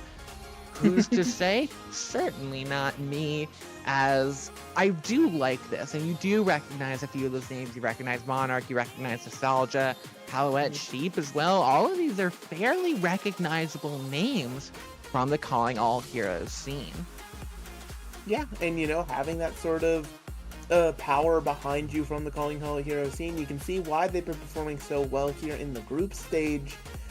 It's, you know, it's a solid squad, right? They definitely have the firepower to sort of punch this thing all the way, but of course they do have an opponent on the other side of it that has to be, you know, brought into account with Bagels Baddies. Completely agree. You've got Hannah Sophie on the middle, on that tank role. Boom coming in with the they, them, goat pronouns. I mean, we'll have to see if they're gonna live up that third set of pronouns there. But January as well, and then Confusion and Sketchy on the support lineup. The double Lucio lineup, not a very conventional run, but definitely one that you see a lot of power behind. Not one you see often, though. I don't know why the double Lucio staring at me is sending me right now. Like, it is, there's something, I wouldn't even say uncomfortable. There's like a power, an aura being emanated. I feel like I'm dealing with a JoJo character when I'm looking at this roster. But yeah, I mean, like you said, you know, Boomed has GOAT in the pronoun selection. Let's see if you can live up to that one. And I'm sure you know, as much as they'd love to run double Lucio, if you think back way at the beginning of like actual Overwatch, those like triple Lucio comps that did exist, it's just unfortunately not going to be in the cards here. I love Beagle's Baddies in the match chat. Can we finish our Gartic phone game first, pretty please? No, my friend. You do have a game of Overwatch to play, so if you could get to it and get set up. But I mean, Hannah Sophie, definitely a name you recognize from really good players on both these teams. But like you said, Beagle's Baddies have been struggling so far in the group stage. And now as they chase the bracket stage and seeding especially, they have to be playing sharp. Yeah, and I mean, it's just, again, that massive upset potential that could lie there, right? All it takes is for Beagle's Baddies to realize, hey, you know, sure, we may have lost our first 2 games. We can punch up, we can go here. And if Blastoff isn't, you know, ready to bring their A game against this squad, you know, these aren't players to slouch at, these aren't players to sniff at. But, you know, interestingly here in round 3 for our control map, we're starting off on Nepal. And I've seen so much Nepal as of late, thanks to CGL. In this map, it's super interesting because it plays into our standard meta of this Orisa composition really well, K-Wing. It truly does. The Orisa does thrive on a lot of those sub-maps. It's those mid-ranges that Orisa can really thrive at. When you're talking her javelins, when you're talking the javelin spins, when you're talking her general fusion driver, Orisa can really thrive. But Hannah Sophie hovering the Sigma, and don't be fooled by the top bars there. That is not, in fact, Lords of the Streets and Mind Equals controlled. These are our new teams, our favorite lovely little teams. It's Blastoff and it's Beagle's Baddies. Don't be confused. Yeah, don't also be confused. I promise Nepal did not get converted into a hybrid map while you weren't looking. But the Sigma, very interesting. You know, I have seen teams run it to, you know, varying degrees of success. It's all about control of this side here where you're seeing the side of Blastoff already get to. And just playing this high ground, if you can get the Sigma positioned up here, it really gives a phenomenal vantage point of those hyperspheres on point. But Sigma's already being run at. Already being run at by Monarch on the Orisa. That's a very scrappy first engage as the Immortality field bursts out. And now a back and forth match here. Monarch getting so much damage pumped into them. They stay alive through and persist. But for Blastoff, they take control of the point. They're going to start to push through, putting a lot of pressure onto BXX, on the Echo, and just push into the back. Paulette, though, gets taken down on the Lucio. Good pick onto BXX. Sheep goes down, only getting the trade. It's really not looking good. Nostalgia getting the pick. Eventually the turnaround comes through. Can Monarch start a bit of momentum swap with this Orisa on to the support line? Does start to flip the point away. January, a bit of damage being put into them. This is quite the back and forth, and a very sloppy bit of back and forth as both these teams jockeying for position. January going to get taken down. BXXM finally, though, Blastoff is going to take the reins and say, no, indeed, we're going to get that first win. Yeah, the back and forth, you know, while it did go on for a bit, unfortunately sort of metaphorically ended with Hannah Sophie going down, right? You need your tank to be the one creating space, creating opportunities for you in these fights. And Sheep starting this one out with a very nice pulse bomb onto the Brig is just going to mean that Bagel's Baddies once again going to have to wait for a bit of a respawn. The heart in chat after a pulse, I mean, that's like the sweetest BM I've ever seen. Like, I feel like if I got that thrown against me, I wouldn't even be mad. You can't be mad against it. It's just skill from Sheep, just delaying that push for a little bit as the Orisa is going to start pushing through. Some space finally taken for Beagle's Baddies. Beat used to get them even more pressure, but there goes the Terra Surge into the back. The beat is gonna get canceled out by Jay Sketchy. Oh, that's devastating out of Monarch. Yeah, absolutely. But, the silver lining here for the side of Bagel's baddies is that you just watched Blastoff use every ultimate in the kitchen sink in that fight. So you're coming into what could be the final fight here where you need to flip with your overclock in tow, as well as this gravitic flux almost online for Hannah Sophie. I mean, being able to pick people up and then just pick them off with the rail will be massive. And no beat to counter it out. There comes January with the ult. Can they find any picks? Anything would be massive as overtime starts to burn down, and Nostalgia has to put the pressure on, and a pause called out for by January. A bit of maybe disconnect, or perhaps even you would have to hope some kind of ping spike, because this has been really tough. Yeah, maybe something occurred. We do have players on this squad playing from, every corner of the world, it feels like. So I could definitely see some sort of internet issue or something occurring. It's standard fare whenever you're dealing with, the online server. Something goes a little bit funky. As we noticed, as we were getting ready for this match, Overwatch randomly decided to update at 9 o'clock on a Friday night. So who knows? But it seems like we're already getting back into it.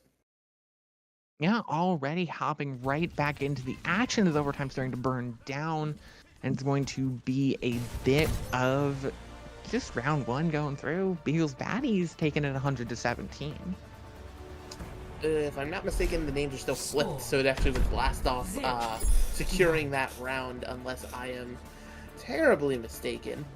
But yeah, so it is going to be a nice round there for, indeed, Blastoff. As again, it's just going to be the matter of that Sigma unfortunately couldn't close the distance in a lot of situations, and Monarch constantly being on Hannah Sophie, it lends the rest of your team to just not having the space they need to take these fights in the way they want to. January's having to work off of very limited angles to try to find, those railgun picks that you would expect. Heading into our next map of Shrine, though, it is just going to be standard affair. We're sticking with the Sigma for Bagel's baddies. Meanwhile, Monarch, or Blastoff, I should say, is going to continue with this Orisa composition, Monarch at the helm. The echo coming out from BXFM is an interesting one, to say the least, as they're going to have a bit of unrestrained control of skies, except for maybe the Sojourns, but not much. Gonna counter out this echo pick, so might be able to really get this going, and there you have it. Monarch getting taken out by that primary fire sheep, trying to put some pressure into BXX, and gonna get the kill, just runs around. And both DPS down for Blastoff. They get the first kill, but they can't find that final blow, as the Baptiste and the DPS are really going to start running rampant as Sheep goes down. And now the respawns come through, and Beagle's baddies are going to keep this going. Or pardon me, Blastoff. I'm keep mixing it up because of the names. Yeah, Blastoff gonna keep it going. Yeah, and, they're going to continue to do it. And beautiful play from them. Sure, Bagel's baddies, they got a few picks in that fight, but unfortunately it was just sort of a too little too late scenario. Heading on into the next one, Sheep is probably going to look for an early pulse bomb to end this fight before it can begin. A stick onto a Brigitte with no Kiriko cleanse in sight is really just sort of a death sentence for anyone. So that could be how this one goes. And there goes the stick, and there goes the death sentence. January gonna get taken out, Jay Sketchy as well, and Blastoff going to waste no time rolling right through, getting the team kill onto Beagle's baddies. Yeah, it's the perfect way to play, right? You only have to invest that one ultimate pulse bomb. It builds so incredibly fast, so you're okay with just throwing it in and getting a quick team fight off of it. That being said, though, Bagel's baddies, they're finally building towards some ultimates themselves. This rally online, as well as their DPS ults coming to fruition, but, they've got to be able to try to outpace Blastoff here, who already have those in tow. And the ults are going to be really scary, as Palouette's going to take down one, Jacoby with two. And that is going to be a clean fight. 3 for Jacoby. And a team kill gonna ring out again. Oh man, this is getting dominant. Yeah, it is getting pretty dominant here, that amplification matrix combined with the overclock. I mean, there's just no real options to live there. You're now seeing confusion over to the Mercy instead of the Brig here, potentially to provide some sustain onto BXX on the Echo. You know, a pocketed Echo can just do so much more, but you can't do anything with a Tracer in your face. Ow. Yeah, Sheep just lands incredibly well, and now chasing this Mercy. Beat's gonna keep her alive for a little bit, but ooh, January finally found some room for Bagel's baddies. Jay Sketchy gonna get taken down, evens out, but there goes the Mercy, and there goes any hope. And Sophie has to try and throw in the ult, but it's just not enough to do it. And the overtime wick's gonna burn down. January a bit upset about that. Oh man, that's very rough. Might be a bit of ping difference. Yeah, maybe just a ping differential. You know, you're seeing the bit of what happened. I mean, not really a good sign either when Bagel, you know, the captain of Bagel's baddies, is saying, "Confusion's mercy, it's so over." I mean, I mean, hey, you know, sometimes calling out your own players, it can be a strategy. But yeah, Blastoff, they just look dominant in that first round. They are not here to mess around. No silliness in check. It is just everybody sort of playing their main roles, looking dominant. And, you know, again, they're piloting this Orisa comp to just absolute perfection, doing everything they need to. Yeah, and you can tell just how good these players are playing. You can see the ult rotations. You can see just how dominant they are in the neutral fight, in the ult fight. Their macro play is incredible. I mean, you see just how well they're rotating out these ultimates. We talked about it a lot before when we had Willow on, with how good ult rotating can be and how it can get you multiple fights in a row one by always having a bit of an ult advantage, by always having just a few more ults than your enemy. And each fight, we saw just how good Blastoff was at keeping those ults in check and keeping themselves on the advantage. And in some points, it was just an overall wipe. Blastoff just running circles around Bagel's baddies. Yeah, absolutely. And, you know, so now Bagel's baddies, they're going to have their chance to respond by picking our hybrid map. And I feel like if they're going to want to lean into this Sigma, they've got to sort of find a map that it can find some value on. And that's going to be easier said than done, right? The Orisa, it's been so dominant in the meta for so long just because of how strong the, you know, the whole composition is, right? Orisa's the thing that gets focused on so much just because of how survivable that tank is with her cooldowns. But, you know, you have things like a Sojourn being able to get rail kills over and over. You have Tracers being menaces, and you can't ever really track where they are because there's so many flank angles everywhere to, you know, for them to come from. It really comes down to, if Bagel's baddies are going to continue to pilot this comp, they have to find, you know, their confidence in it, and they truly have to, you know, make it work for them. Otherwise, this series is going to go the their first two did. Yeah, and they are really struggling right now. Like you said, I mean, Bagel's baddies at 0-2 right now, very low in the standings. They've only got one map win under their belt. And that's very tough to keep going on when you're talking about 4 rounds for today. 0-2, or sorry, 3 rounds for today. 0-2, you really want one win, just one win to push through. Yeah, and, you know, maybe they just, you know, they're piloting the Sigma because it's the comfort picks and things of that nature. The Lucio Brig, it's interesting, right? Because, you know, there's some merit to what you're trying to do. It's just sort of a backline that's peeling for each other. The Lucio moving the Brig around, the Brig being a lethal force in and of themselves. But it, again, it's all about creating space for your DPS to be those pop-off carry potentials that, you know, DPS players really can be right now. Ever since that DPS passive got introduced into the game, everything worked out in their favor. Really, they've been the ones controlling the tempo, setting the game up so incredibly well, and it's just going to be more and more of the same for them. It really is. more and more of the same, you have to wonder what they're going to pick for the next map. What they're going to try and make their stand on, where they're going to try and plant the flag, and if that can even make them a difference, because it's just been so incredibly tight. Exactly, as we are just sort of, waiting in the wings to see exactly what this map pick is. Eventually it will come through. There's so many. Oh, hey, speak of the devil, there it is on your screens. Eichenwald will be up next, and I was going to say, of the hybrid maps in our pool, this is probably where I'd want to go if I'm piloting something that's not the Orisa, especially if you're thinking towards second point. There's so much high ground verticality that you have to be able to contest, and Orisa's only real way to assault it in any effective way is to, walk up one of two staircases over and over again with the squad in tow. So being able to pivot that with a Sigma just sort of staying on high, or even if you're thinking towards something like exactly what Hannah Sophie's highlighting in the attacker spawn on the Diva, being able to just sort of flip back and forth on that verticality, constantly contesting it over and over again, it can be a thorn in a lot of team sides. It really can be, and now January promoting their Twitter in the chat, I guess it really do be like that. Either way,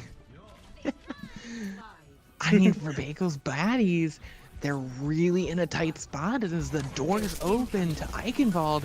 They have a lot of pressure onto them to really get things into gear.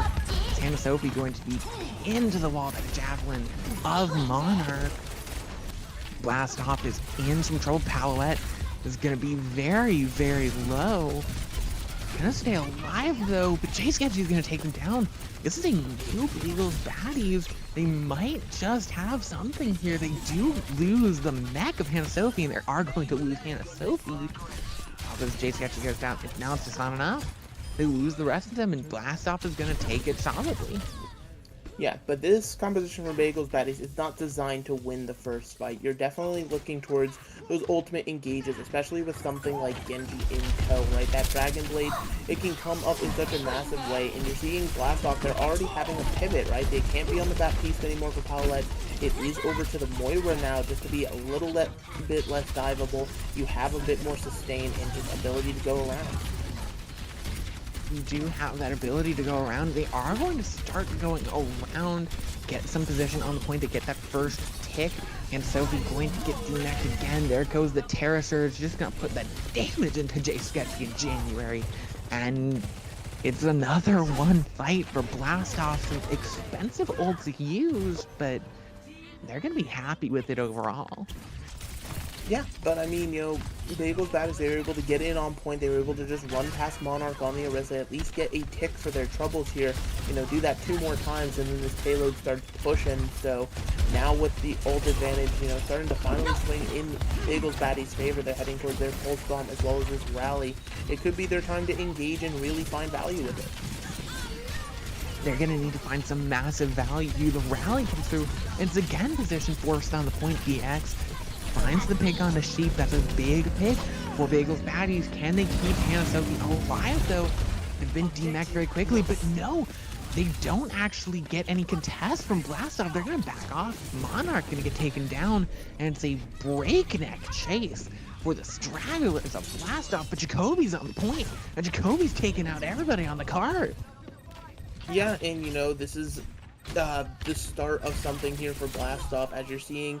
Now they're pivoting more towards the dive style Monarch over to the Doomfist to sort of match exactly what Diva's going to want to do, constantly contesting high ground and things of that nature.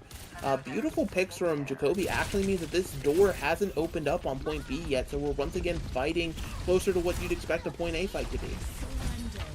And Blast Off is going to be holding incredibly aggressively so that they could still potentially get hold on the castle. Monarch can be knocked into the corner. Pulse Bomb thrown in. Big blade of January pulled out incredibly low and is going to get taken down. Bagels Baddies using a lot of ults to get not a lot of progress. Nostalgia with an incredible beat to keep this alive. 4 ults, not much to show. Yeah, you know, to be fair though, they are starting to get these picks, and now it is just the towards right, but everybody dropping incredibly low at the hand of the Moira could be devastating.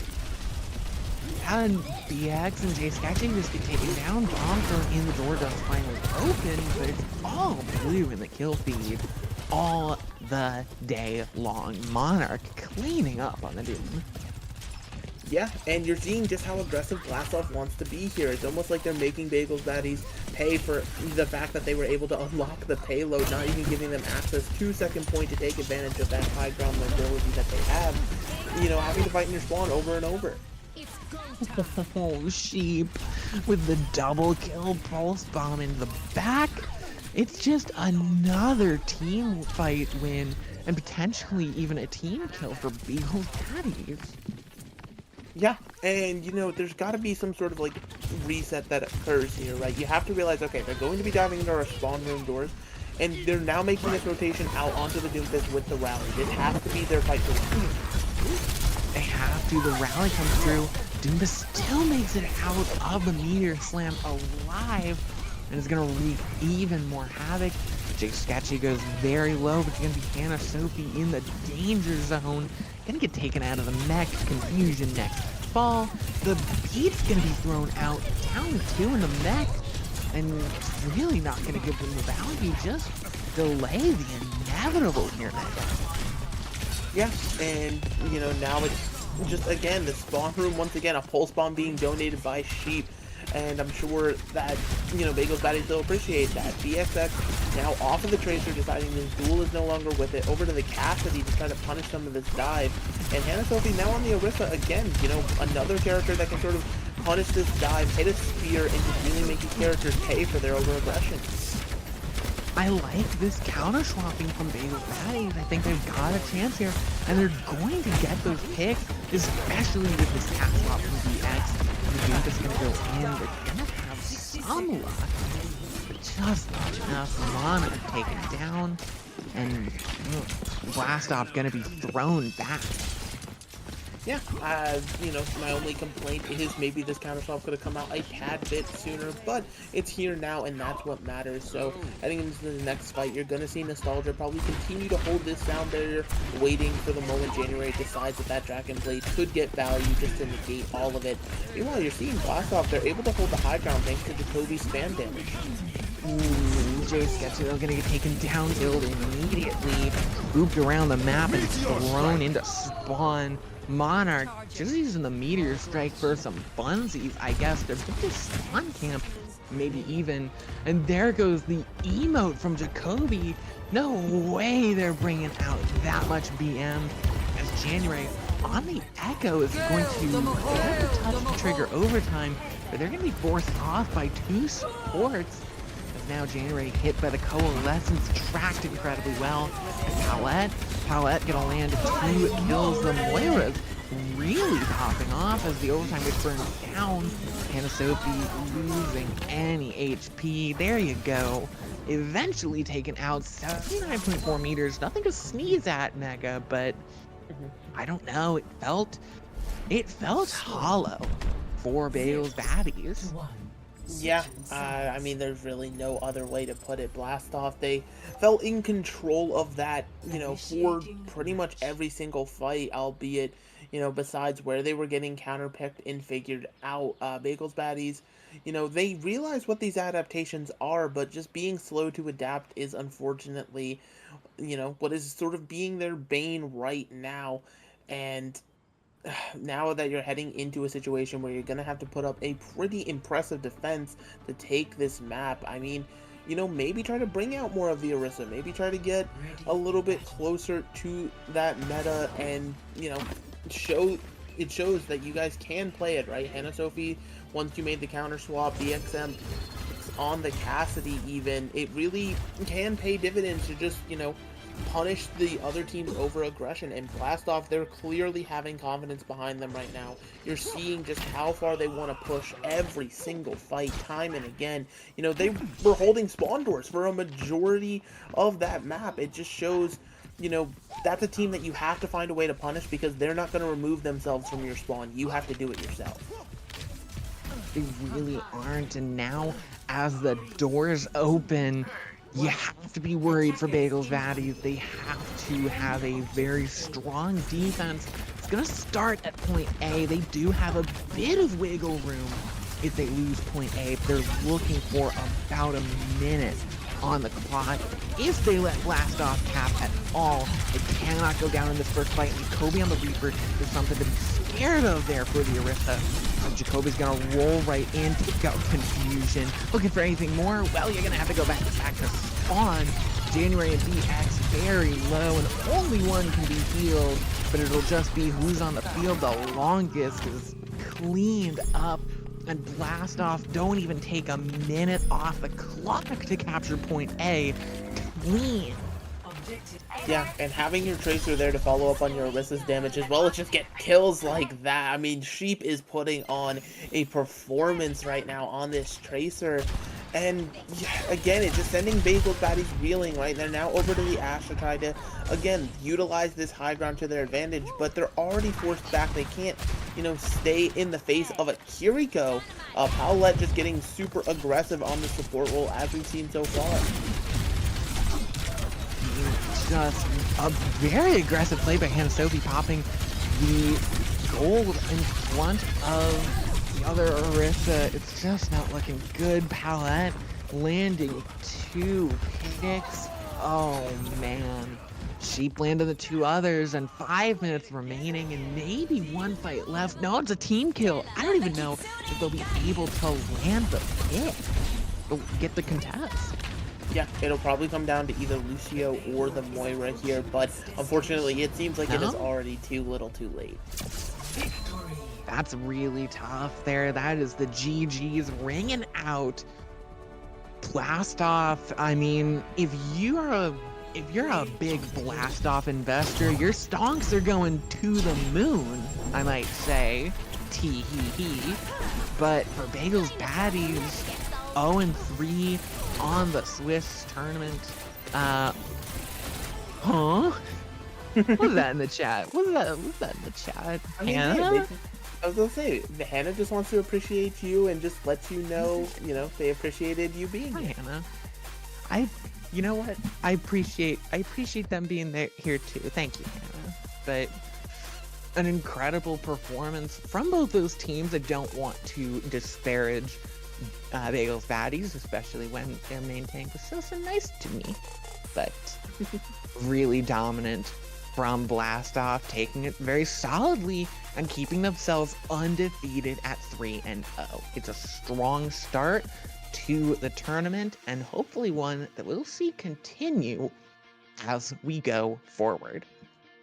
Yeah, securing themselves a nice spot in the bracket stage is nice, and again, just having that momentum behind you. They didn't drop a map so far in their group, so they've got to be riding high, heading into the bracket stages of tomorrow. Obviously it sucks, there has to be a winner and loser at the end of the day, but Bagels Vaddies, they were fun, right? They came out, they played their own game, and, even by the end, they didn't seem like all too upset. They were just like, you know what, we're here, we had some fun, and that's a great competitive mindset to have.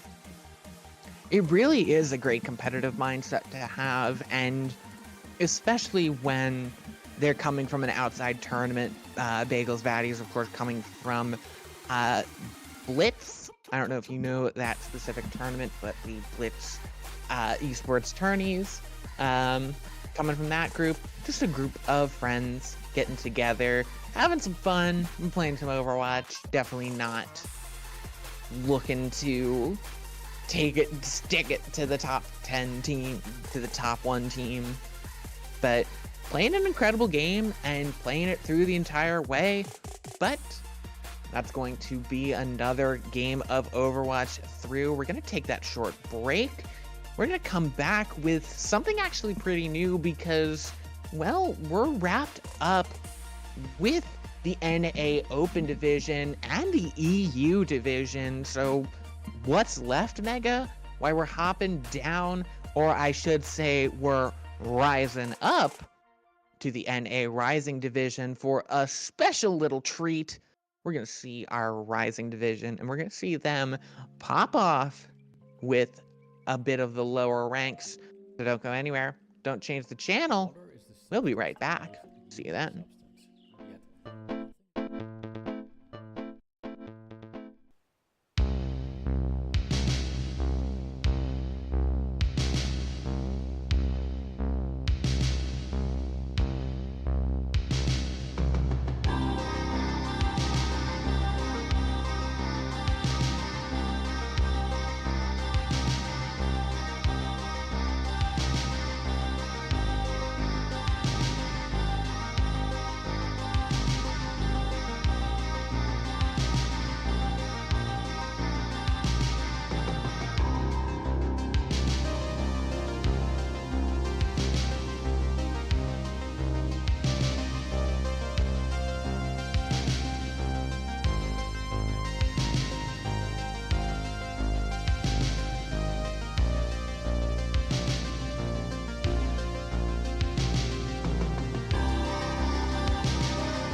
Carpe diem.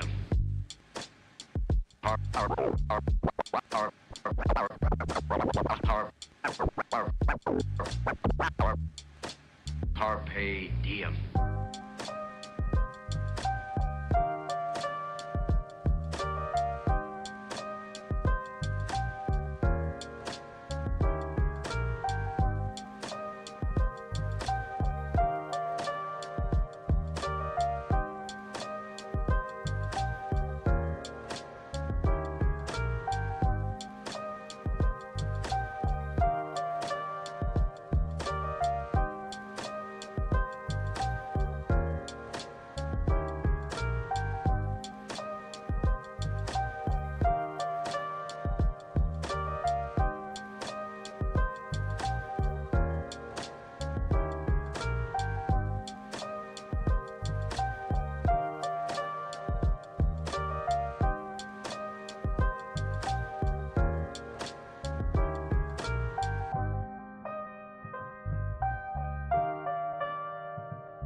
Everybody's doing a brand new dance now.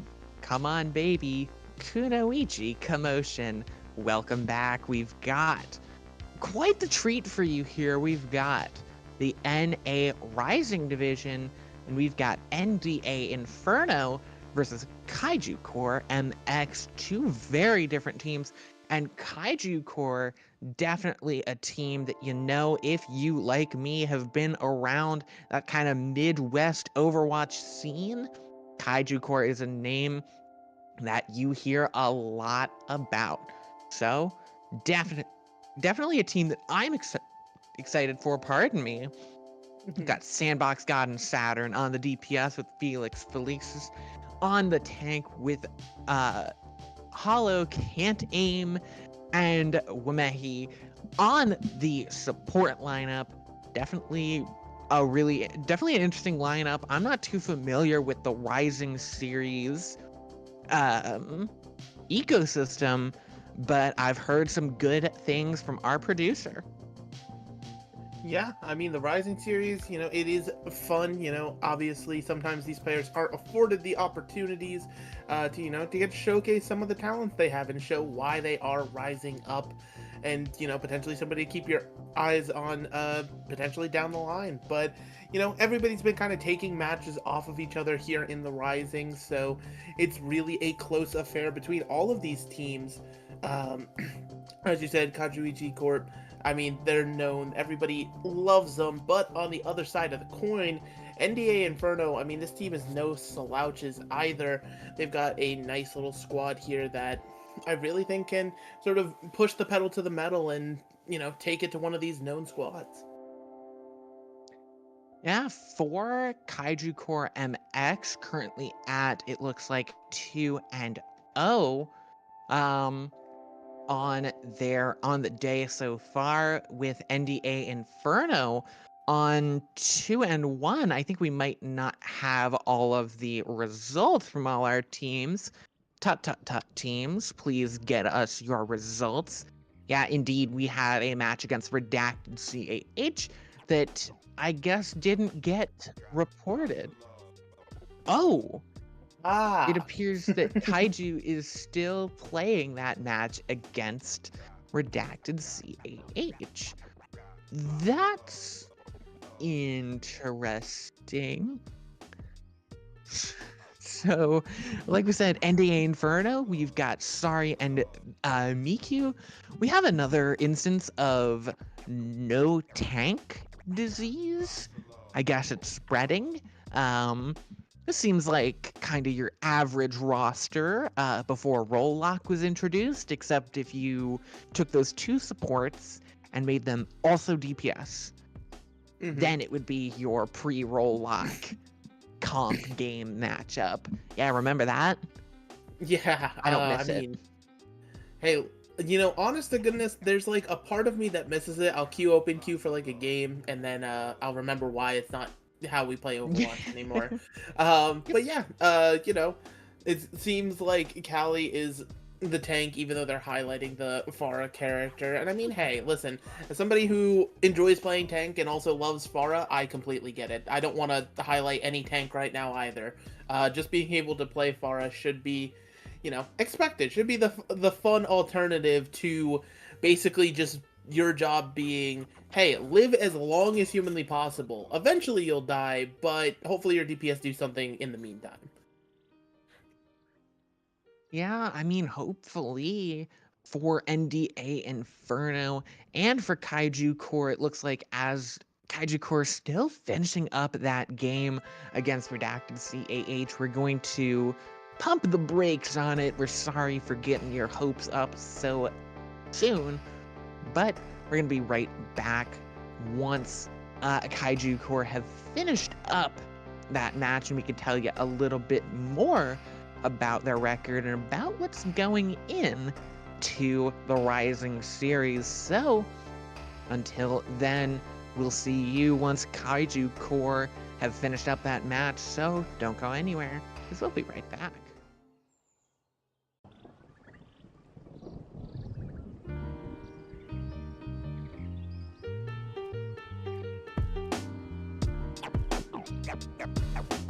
Got lots of love. Love.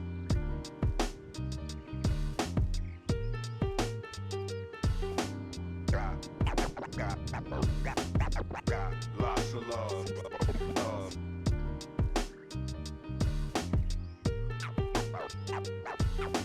Got lots of love. Love. Got lots of love. Love.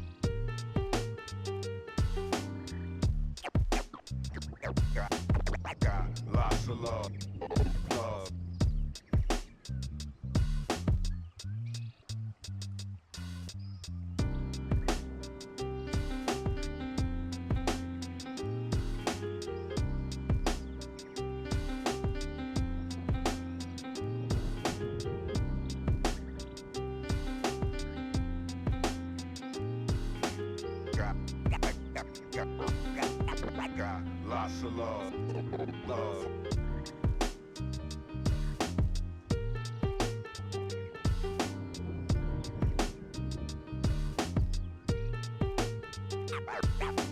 Got lots of love. Love.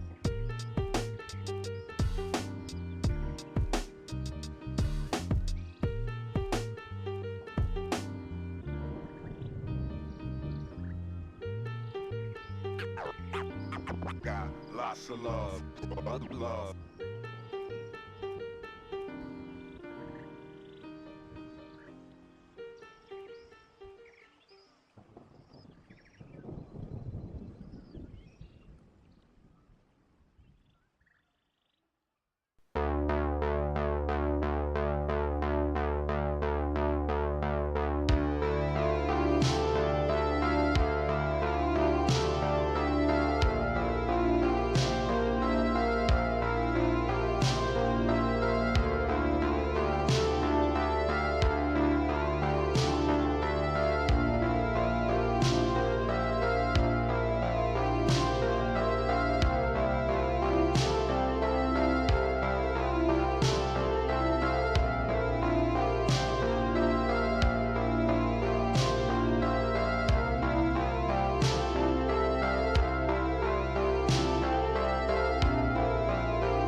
Water is the softest and most yielding substance, yet nothing is better than water for overcoming the hard and rigid, because nothing can compete with it.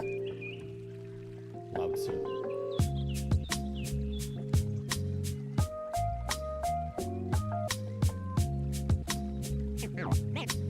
Name straight, new wave.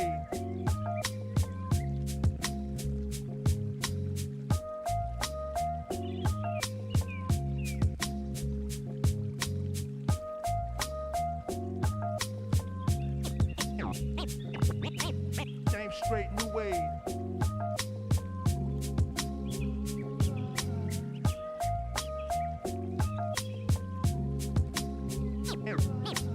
Name straight, new wave.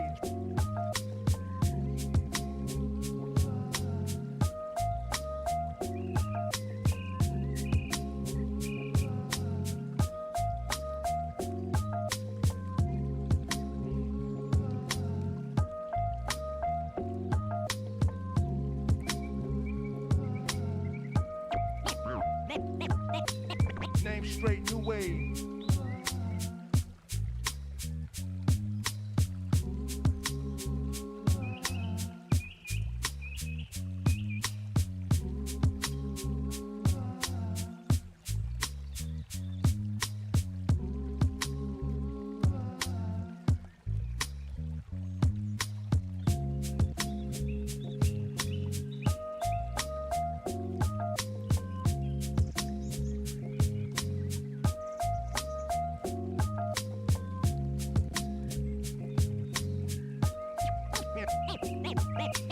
Name straight, new wave.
welcome. Finally at it again, we do have the results here in front of us, as Kaiju Core MX did lose to Redacted CAH 2-0. So they're now sitting at 2-1, matching up to NDA Inferno, whose loss did also come from Redacted CAH. So we might have a bit of jockeying for second place here, as both of these teams lost to Redacted CAH 2-0. We might just see who has a bit of an edge against the other in the head-to-head. Still KOing here with Megalas, and we're finally ready to hop into this match. It's been a long time coming. Yeah, like you said, both these squads, they're now pretty much jockeying for second position. There's still some other teams in this group that could provide a massive upset potential and steal it away from either of them, but you know, both these squads, again, same exact rosters. You're seeing Cali, we sort of strong-armed them into switching over to the Zarya PFP instead of the Pharah, just so that way nobody's confused at home. But, I mean, yeah, we talked about these squads before, K-Wing. They're both solid. They're now both sitting at 2-1, and, you know, that level of competition is going to be there massively. They're both not going to want to, you know, slip anymore, right? One loss, you can shake that off. Two is where you start to be like, ah, man, that's not what you want to see. Yeah, and in this total round robin, so everyone plays everyone, you will have a definitive first, second, and third. You won't really have to rely as much on tie breaks because you have a definitive tie break. Did this team beat the other team? So as we go into our first map, which is going to be Control, which is going to be Samoa, let's see if one of these teams is going to start out on a dominant lead, or if we're going to have to go to a bunch of maps, and we're going to have to see some more. Yeah, I think one of the best things I love about Samoa is always our observers finding the prettiest beach shots. Shout out to you, observers. We appreciate it. Heart. But yeah, you know, Samoa, very interesting. Obviously, newest Control map, but it's been out for a while now, so teams have had time to, you know, learn, get the feel for it, and things of that nature. And it looks like Kaiju Corp, they're going to be starting off very close to the meta. It's just going to be a symmetric teleporting out before switching over to the Tracer. Meanwhile, NDA Inferno starting out on what could be considered a counter composition with the Zarya in tow to try to counter out this Orisa you're seeing from Felix Felicis. The Zarya specifically is going to be really good at trying to counter out this Orisa. She doesn't have a lot to deal with the beam specifically. She's going to get both her bubbles run through.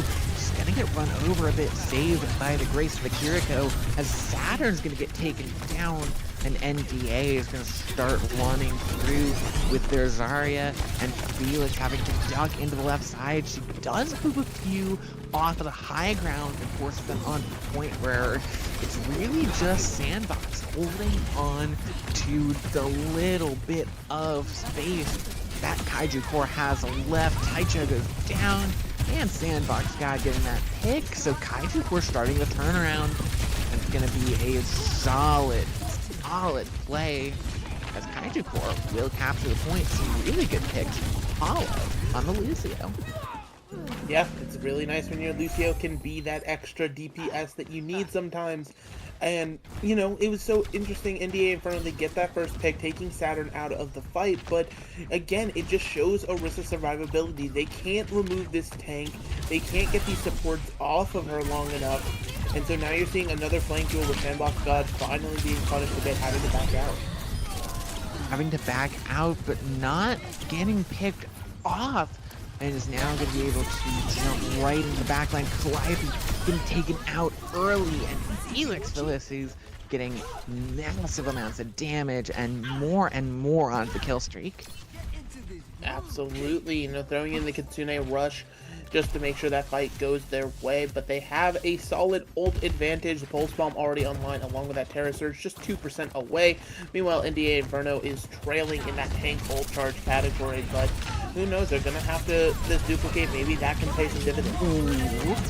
Oh, there goes the pulse bomb. Calliope barely staying alive. A very long held terror surge from Felix. This is not really getting a lot of damage off of it. But the picks are still there. Miyuki gonna get taken down.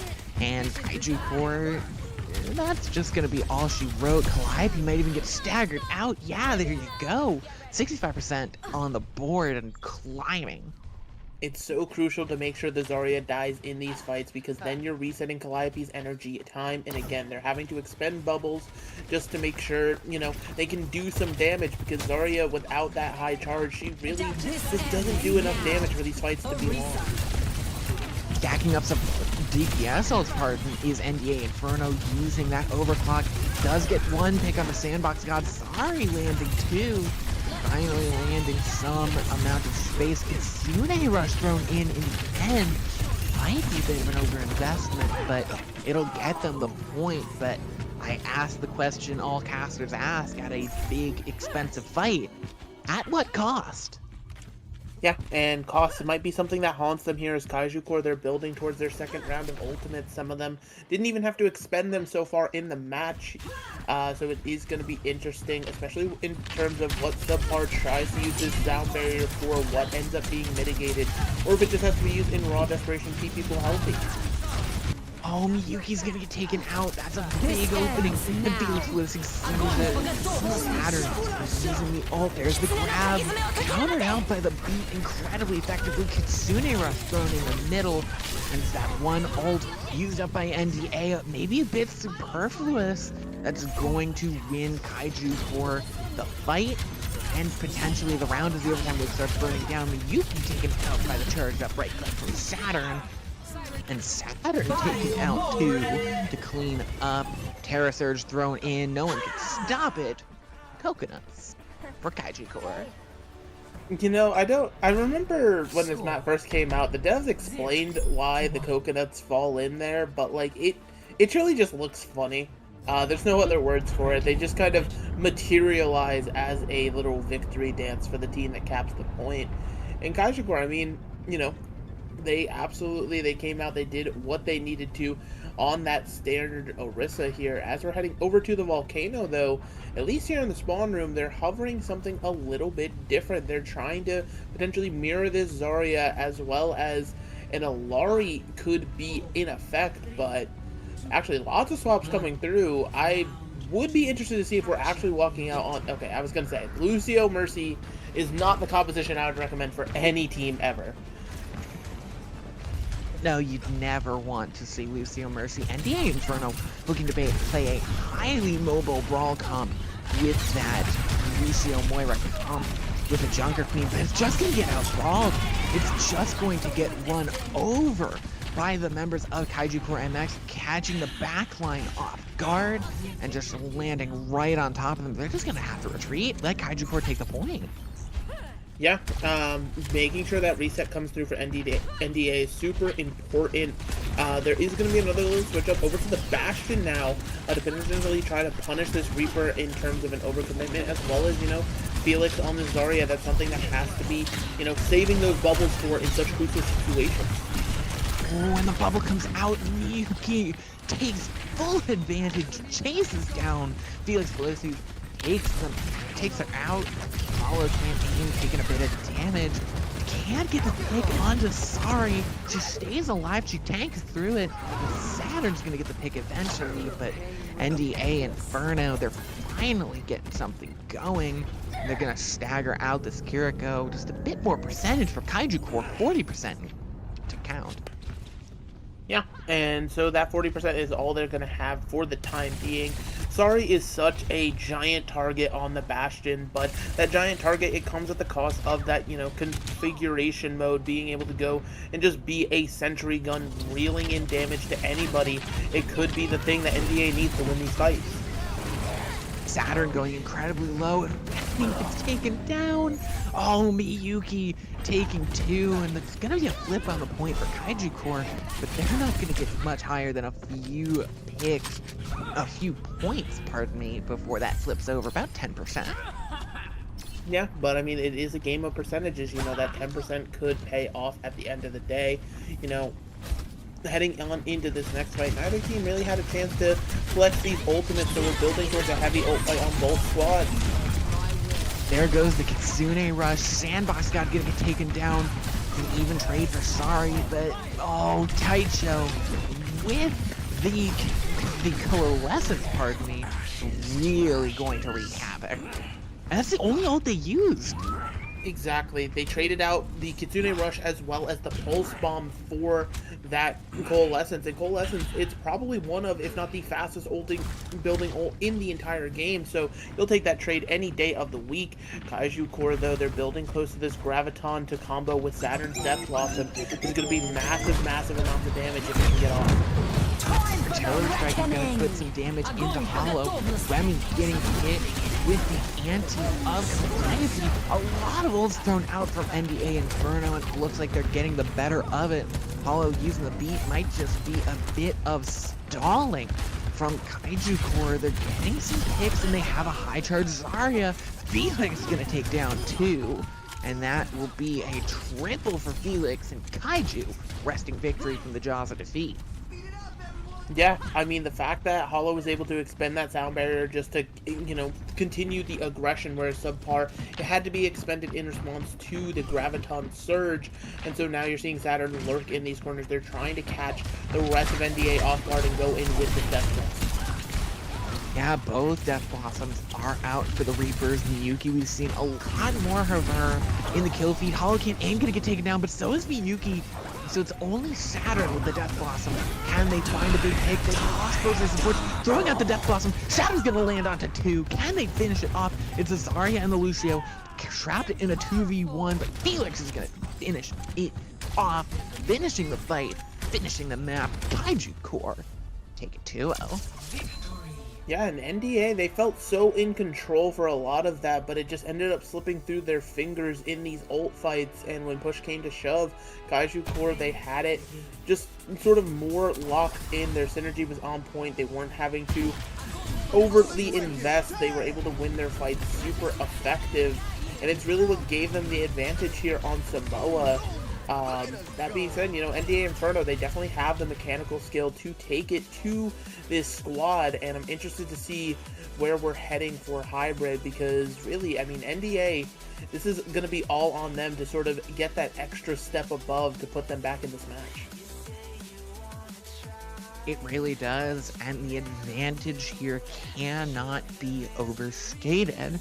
They have so much pressure taken off of them, Kaiju Core, going into Hybrid and going into potentially Flashpoint. They have the advantage. They will have the map pick if it comes down to it for Flashpoint, which, I mean, you can argue about how effective that's going to be. Flashpoint is Flashpoint is Flashpoint. It is what it is, and what it is insanity. But having that pressure off, and especially in a day where we have seen so many 2-0s, it's really nice to get that first win and to know that even if you lose, you're not getting 2-0'd. Yeah, I mean, first map win, it's always crucial in these shorter series, right? Because we talked about it before, just that momentum, it doesn't get the chance to build all too effectively going the other way, right? So NDA Inferno, they're really just truly on the back foot in terms of that mental game. They have to have that sort of strong presence to be like, all right, let's truly settle down, let's calm down, we have to win this Hybrid map, because I mean, again, just losing the first map and realizing you're already on series point can put such pressure on these squads to perform, and unfortunately that's the nature of the game. Sometimes you crack under the pressure. And pressure is mounting against NDA Inferno. They've got their map pick, but they need to win not just that, but Flashpoint as well. And Flashpoint is a great spot for turnarounds, but they're gonna need to get it there. They're gonna need to take us to that map 3, to take us all the way. The first we'd seen all night, and I'm certainly hoping for it. I'm certainly hoping for some excitement, for more than just 2-0s. I believe it in my heart. I believe in NDA Inferno as much as I love Kaiju Core. I believe that NDA Inferno can do it. I think if there's any match that's going to go the distance for this first 2, I think it really could be NDA Inferno versus Kaiju Core. I think that these two teams are evenly matched enough, and the changes that they want to make are large enough that we could see the mid-series adjustment come in from NDA Inferno. Yeah, and sometimes that adjustment can come with, what exact map you're playing on. It's always been the nature of Overwatch, exactly the map being chosen for, as we're still waiting for that pick to come on through. But our hybrid pool, it's super interesting for this tournament. They're having to choose between Eichenwald, Paraiso, Midtown, or Hollywood. And of those maps, I mean, they all play vastly different. If you're thinking of dive and things of that nature, you're thinking of Hollywood contesting those high ground super competitively. You can do a little bit of dive on Paraiso, but you're more setting up your hit scan on those high ground while you take a brawl on the cart. Midtown, I've always seen Midtown as just chaos incarnate. Like, you truly can do so many wacky things on that map. It really just comes down to what you want to do. And then, of course, the ever-stable Eichenwald. Point A, you're going to bunker up. Point B, you're going to contest the castle. Point C, you're just slamming into each other over and over. I mean, it feels like a true consistent in the world. And depending on exactly what NDA wants to do here, they have the full map pool. They have a range of maps to pick from that fit really every single style. Yeah, and it's going to depend a lot on what they feel comfortable with in terms of their compositions. When you talk about the Rising series, you don't see as much flexibility in terms of character selection as you might in your top echelons. You see a lot more reliance on comfort picks. And with Hollywood, if you see Hollywood, that screams dive. That screams we're going to play the Winston, we're going to play the Doomfist, we're going to play the Diva, something of that variety, and we're going to try and take the high ground, contest the high ground, and push people off. It's going to be a battle for space on the high ground, and it's going to happen on the star-studded roads of Hollywood. Yeah, I mean, could not have said it better myself. It really comes down to that dive and what's your flavor of dive with those options in the dive tank role. But really, I think the war might actually come down to a potential Tracer mirror, right? Tracer, it's just a key hero. As I say that, though, neither team wants to highlight Tracer, so I guess I'll just chuck that one out the window. And we'll instead talk about the defense here. Kaiju Core, they're running out on the Genji Sombra. So it is really going to be on Sandbox God to sort of set up these engages, be like, all right, this is the target I'm hacking, and then the Genji, as well as the Winston from Felix Felicis, is going to have to make sure that they're there in time to follow up with that hack. NDA, they're going to have the Kiriko in play, so that cleanse coming through on a hack could really stifle this dive in a way that they might just not be expecting. It might, but I think Sandbox God might also try and play for the initial picks for that virus. And with Sari on the Hanzo, it's an interesting early pick. Gonna switch on to the Sojourn, which is another interesting one. Sandbox hovering behind the team, looking for an opportunity to take on the Sojourn. There goes the shot, there goes the virus, and Sari's gonna jump in with a lot of damage on them. And gonna get taken out. It's even trades right through, back and forth. Miyuki taken two. Both Genjis taking a lot of damage. Miyuki getting hacked up. Saturn goes down. Very advantageous for your attackers as they're gonna start capturing up the point. Taking out Sandbox God, and they definitely, NDA Inferno, will take that first point. Yeah, the trades back and forth ultimately going in NDA's favor here. They're getting the point unlocked, and Sandbox God did exactly what you needed to on a Sombra there, right? You put in the damage, you called out the 1 HP target, and Sari was taken down, but there was still just an initial 4v4 dive that was happening, and NDA was more than happy to take that, right? Not having to worry about that Sombra hacking anybody up or doing any other persistent damage is really just a nice thing to not have to think about. A clean hit onto Miyuki. Sandbox God's gonna take that pick all day of the week. And now Kaiju Core is in a bit of disarray. They're trying to put something together on the low ground. They're going to get jumped on by Calliope. Sari gets hacked up. Gonna get hit with a virus, it looks like. as Felix will get that first pick. And they get 2 as well, evening it up here for Kaiju Core. Hollow needs to stay alive on this Lucio and will keep it going. And there's the defense making their first real stop. Yeah, but I mean, this fight's still going on, the tasing back and forth, and now who can pressure down which Kiriko first? Oh, it's gonna be Remy getting taken down. I say it though, Saturn takes out 2, the Lucio and the other Genji, as Hack goes in onto Calliope. The virus as well, the damage getting pumped out isn't enough to stop the Primal Rage from coming through. Saturn taken out, back onto Calliope, trying to ground them, but she's still up, she's still pushing through, and now there goes the Kitsune Rush. The EMP comes in over top. Sandbox got gonna get taken down. Taicho very low, stays up and stays alive. The target focus just wasn't there for Kaiju Core, and they can't retain the games that they had, the chance they had to take a stop. Just going to get them sent packing. Yeah, and so now this offense being stifled here, and you're seeing some swaps come through.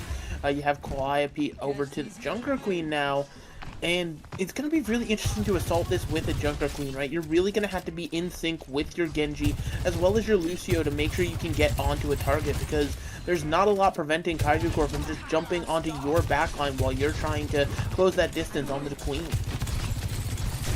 Echo, I think you're really going to be taking the low ground. It might be a bit of comfort pick, and comfort's all you need sometimes. Felix is going to get taken down by Calliope on the Junker Queen. Saturn with the blade, finding that one pick in the early stages as a scrappy fight is breaking out on the point. Both Lucios exchanging Cheerios, and Subtar is going to get taken down first. Kaiju Core is going to hang on and take out this Junker Queen composition.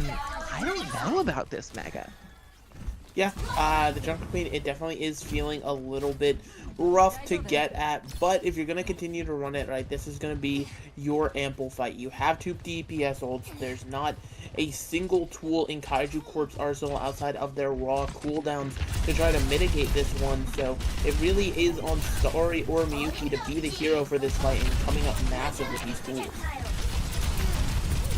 NDA Inferno really looking at those DPS ults, needing something big out of them. We haven't seen a lot. Yuki throwing out the blade. Can they land? There goes the Suzu. There goes the Lucio. Down, down, and drowned. Hollow can't aim. That's the only pick they're going to get. Sari's actually going to get taken out. That's the other DPS ult they were counting on. And it's the even trade. Back onto Taicho. Can they get the finish onto this Kiriko, or will it actually be Wemei getting taken out? Subpar hacked up, taken down. Felix following up on Sandbox. Saturn and the rest of Kaiju Core is going to clear through efficient, and look at those ults they're charging up. Yeah, I mean, that really was NDA's fight to lose, and they lost it based off of the fact of when he, came into the backline. The Kiriko being the one to take the Sojourn out. Obviously, Sojourn's super effective at those ranges, but when you get in her face, there's really nothing you can do. And so now being able to set up for this EMP, as well as having a Kitsune Rush in tow, I mean, Kaiju Corp, they've turned this around amazingly on their defense. Incredibly, as Sari is going to pop the ult very early, very aggressively. Saturn is going to get taken down by the Rampage, and Hollow can't aim, dies with beat. That's heartbreaking for Kaiju Core. They could have put a stop to it there if the beat had come up a little bit earlier, but they couldn't, and the card's going to keep rolling. Yeah, and I mean, that late pick onto the Diva is massive, right? It means that point B should be theirs to cap here, or it's going to be a staggered out fight of, Kaiju Corp coming in over and over. I don't know what they're investing. Okay, that's both support ults stacked up for a 3v5. Blade comes out too. They're throwing everything but the kitchen sink in here, Megalas. It's everything. The beat comes in to counter out the blade. EMP catches all 5, and somehow, some way, Kaiju Core have turned this situation on its head and come out on top, maintained an ultimate. That's as good as you can ask. Yeah, I mean, it really was a crazy investment to 3v5, and now you're seeing Sandbox. Ooh, incredible. Ooh, can they find the Sombra? and they even get the touch. The Lucia's barely going to be able to get the toe onto point, but the bomb is going to be so incredibly tough to dislodge from this point. Felix Felicity is just waiting for the chance to use it as the overtime wave starting to burn down. Yuki, though, with the blade, bomb thrown in, going to land onto Subpar. The double kill Rainneck. Insane from Felix. The bomb might not get anything, but you best believe the Goomba Stomp's gonna come out on top. As the Junker Queen, the last bastion of defense on the point. It doesn't matter how many kills you can get, NDA, because Kaiju Core has closer spawns, and Kaiju Core comes out on top. That remake, like, it was everything, right? It was a situation where NDA, they had to avoid the bomb, but the overtime wick, because it was burning so fast, they realized, oh, we have to get back to cart as soon as this bomb goes off, not, you know, realizing they were in the perfect range of that remake kill potential. And so now NDA, after a very fast point A, they actually do get stifled out here on point B, which gives Kaiju Corp, you know, a nice golden box of victory to potentially close this series out in a 2-0 fashion. It's definitely defensible, you know, for NDA Inferno. 117 meters is nothing to sneeze at. But for the defense, they really would have liked to push into point B to really get themselves going, maybe even get a full cap. And with 5 minutes, you have to wonder, they had such really solid results on the dive, as we've got a Hangzhou Spark dance party going on in Spawn for Kaiju Core. Yeah, a little bit of a dance party. You see the Hangzhou Spark skins. Fan favorite amongst this, yeah, I was gonna say, the favorite amongst the community here. And NDA, this defense, like, let's just address it and call it what it is. We've got a Roadhog, we've got a Torbjorn. This is kind of counter dive. The Winston's gonna have to live in fear of a Roadhog hook, and Torb Turret will forever be annoying, but it's such an odd composition. I didn't address it because I thought it was bait, but apparently not. It is what they're rolling out on to try and save this match, to try and keep themselves in that middle pack. Miyuki gonna get taken down, and they're gonna get separated, and really the pressure is gonna be overwhelming for NDA Inferno. Felix Felicity's gonna get taken down, but they just don't have enough to really get much else. Sorry, he's gonna take one, but it's a trade as best they can get it. And for NDA Inferno, they've got some of the rest of Kaiju Core on the run. Can they get the pick on just Kiriko? The Diva is going to get hooked up by Calliope. They've got some advantage, and the respawn's coming quickly. Lucia's going very deep. Hollow separating out Calliope from their healers, from their team. But, I mean, Sandbox God is taken down for Kaiju Core. Is this a struggle here? Oh no, Kiriko! The dive onto the Kiriko, she gets taken out. Saturn on the Genji. This is bizarre. This is a bizarre turn of events. I don't even know particularly what's going on, but somehow Kaiju Core have taken the round.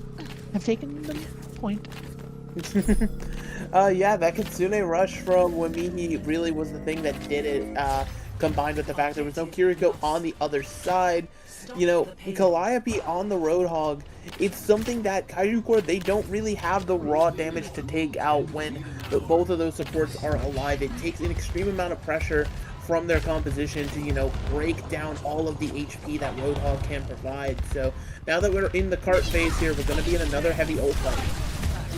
A very heavy ult fight as two trades already complete. And, interesting positioning there from Calliope. NDA Inferno Miyuki's going to switch onto Tracer with a very high ult percentage. Somehow that Genji's going to escape. Never mind. Just really waiting for it. An interesting fight, to say the least. I mean, yeah, I mean, to say the least, right? NDA Inferno, they're still going to be able to sort of hold this defense exactly where you want to. And it really comes down to they have all the ults to invest. And here comes that ult. Sandbox out with the EMP is going to take two, going to get three. Bob beat Whole Hog thrown in on top of it for NDA, trying to wrest back control. Calliope is taken down as the beat expires, and that's a one fight for Kaiju Corps, and a very big investment from NDA. They threw in everything. Yeah, throwing in everything and then losing it is not what you want to see from the defensive squad, as this payload is just going to keep chugging along now here. Saturn having the Dragon Blade to combo with yet another Kitsune Rush. I feel like Wamihi has been building towards these in such a rapid, just such a rapid fashion, it really is hard to match. Oh, the fuck? Onto Saturn. Saturn still doesn't die for that, and Calliope's going to get dived on top of, and the rest of Kaiju Corps are just going to completely take advantage. There's nothing NDA Inferno can do, and Kaiju Corps are just going to completely take control. The cart's going to start moving. Miyuki on this trace is going to contest, but the hack comes through, and that's going to be all she wrote. I don't think there's even a chance for our contest with the boots. 0.41 meters left. It's just the Roadhog and the 3v5 on point. Diva Bomb coming in over top with a beat as well. Double kill on the Diva Bomb. EMP as fireworks. More than anything to celebrate the Kaiju Corps win. Yeah, and Kaiju Corps, I mean, that Diva really was doing so much, both of those final fights coming up clutch with the ultimate, remech bomb, it doesn't matter, 2 seems to be the name of the game for the ultimate here. And Kaiju Corps, they take a nice win over NDA. They should be, in theory, locking themselves into that second spot. I think there's still another match going on somewhere where technically a team can punch up, because like I said, all these teams here in the Rising Division, they've been taking matches off of each other left, right, and center, so it will be interesting to see just kind of how that continues to evolve. But what a series from Kaiju Corps. It's an incredible series from Kaiju Corps, and for that, there is still a lot more Overwatch for that Rising series to play. They are actually playing, like I said, the Swiss stage, so they've, no, the round robin, pardon me, I get those two mixed up. The round robin, not the Swiss stage. So they're playing so everyone is playing everyone here. So they do still have one round left. It's going to be an off-stream round, if I do recall. But regardless, that's our final score, is another 2-0. No flashpoint for us, Mega. It's just wasn't in the cards, I suppose. No flashpoint for us. It's going to be quick 2-0s all around. But regardless, an incredible performance from all of the teams that we had today. Kaiju Corps MX and NDA Inferno very much included, showing off Kaiju Corps their strength and saying, hey, we might have both lost 2-0 to CAH Redacted or Redacted CAH, but we are not the same, you and I. So, incredible stuff. But that's going to be it for us here, Mega. Yeah, I mean, it is only day one, though, here of these tournaments. We still have so much more action throughout the weekend, so we hope everybody continues to tune in now that, the round robins, the Swiss stages, they're going to be concluding tonight, and so tomorrow we'll actually get onto some bracket play to really see just, which teams can come out on top and claim the Kunoichi trophy for themselves. Yeah, but until tomorrow, it's going to be... that's going to be it from us here at Kunoichi. Make sure to tune in tomorrow morning if you're a US head like me, or if you're in the UK, go the heck to bed. It's so late over there, but also tune in at like 6 p.m. over in UK time for the EU tournament that we've got. We got so much more action this weekend coming at you live. So don't miss a moment of it. Make sure that you are followed the channel, that you got the bell rung so you don't miss a moment of the tournament. But until then, Thank you so much for watching. Thank you from us. Thank you from me, from Mega, from our wonderful producer, Echo, and from the incredible observers helping us along the way, and the rest of the CGL community. Thank you, and good night.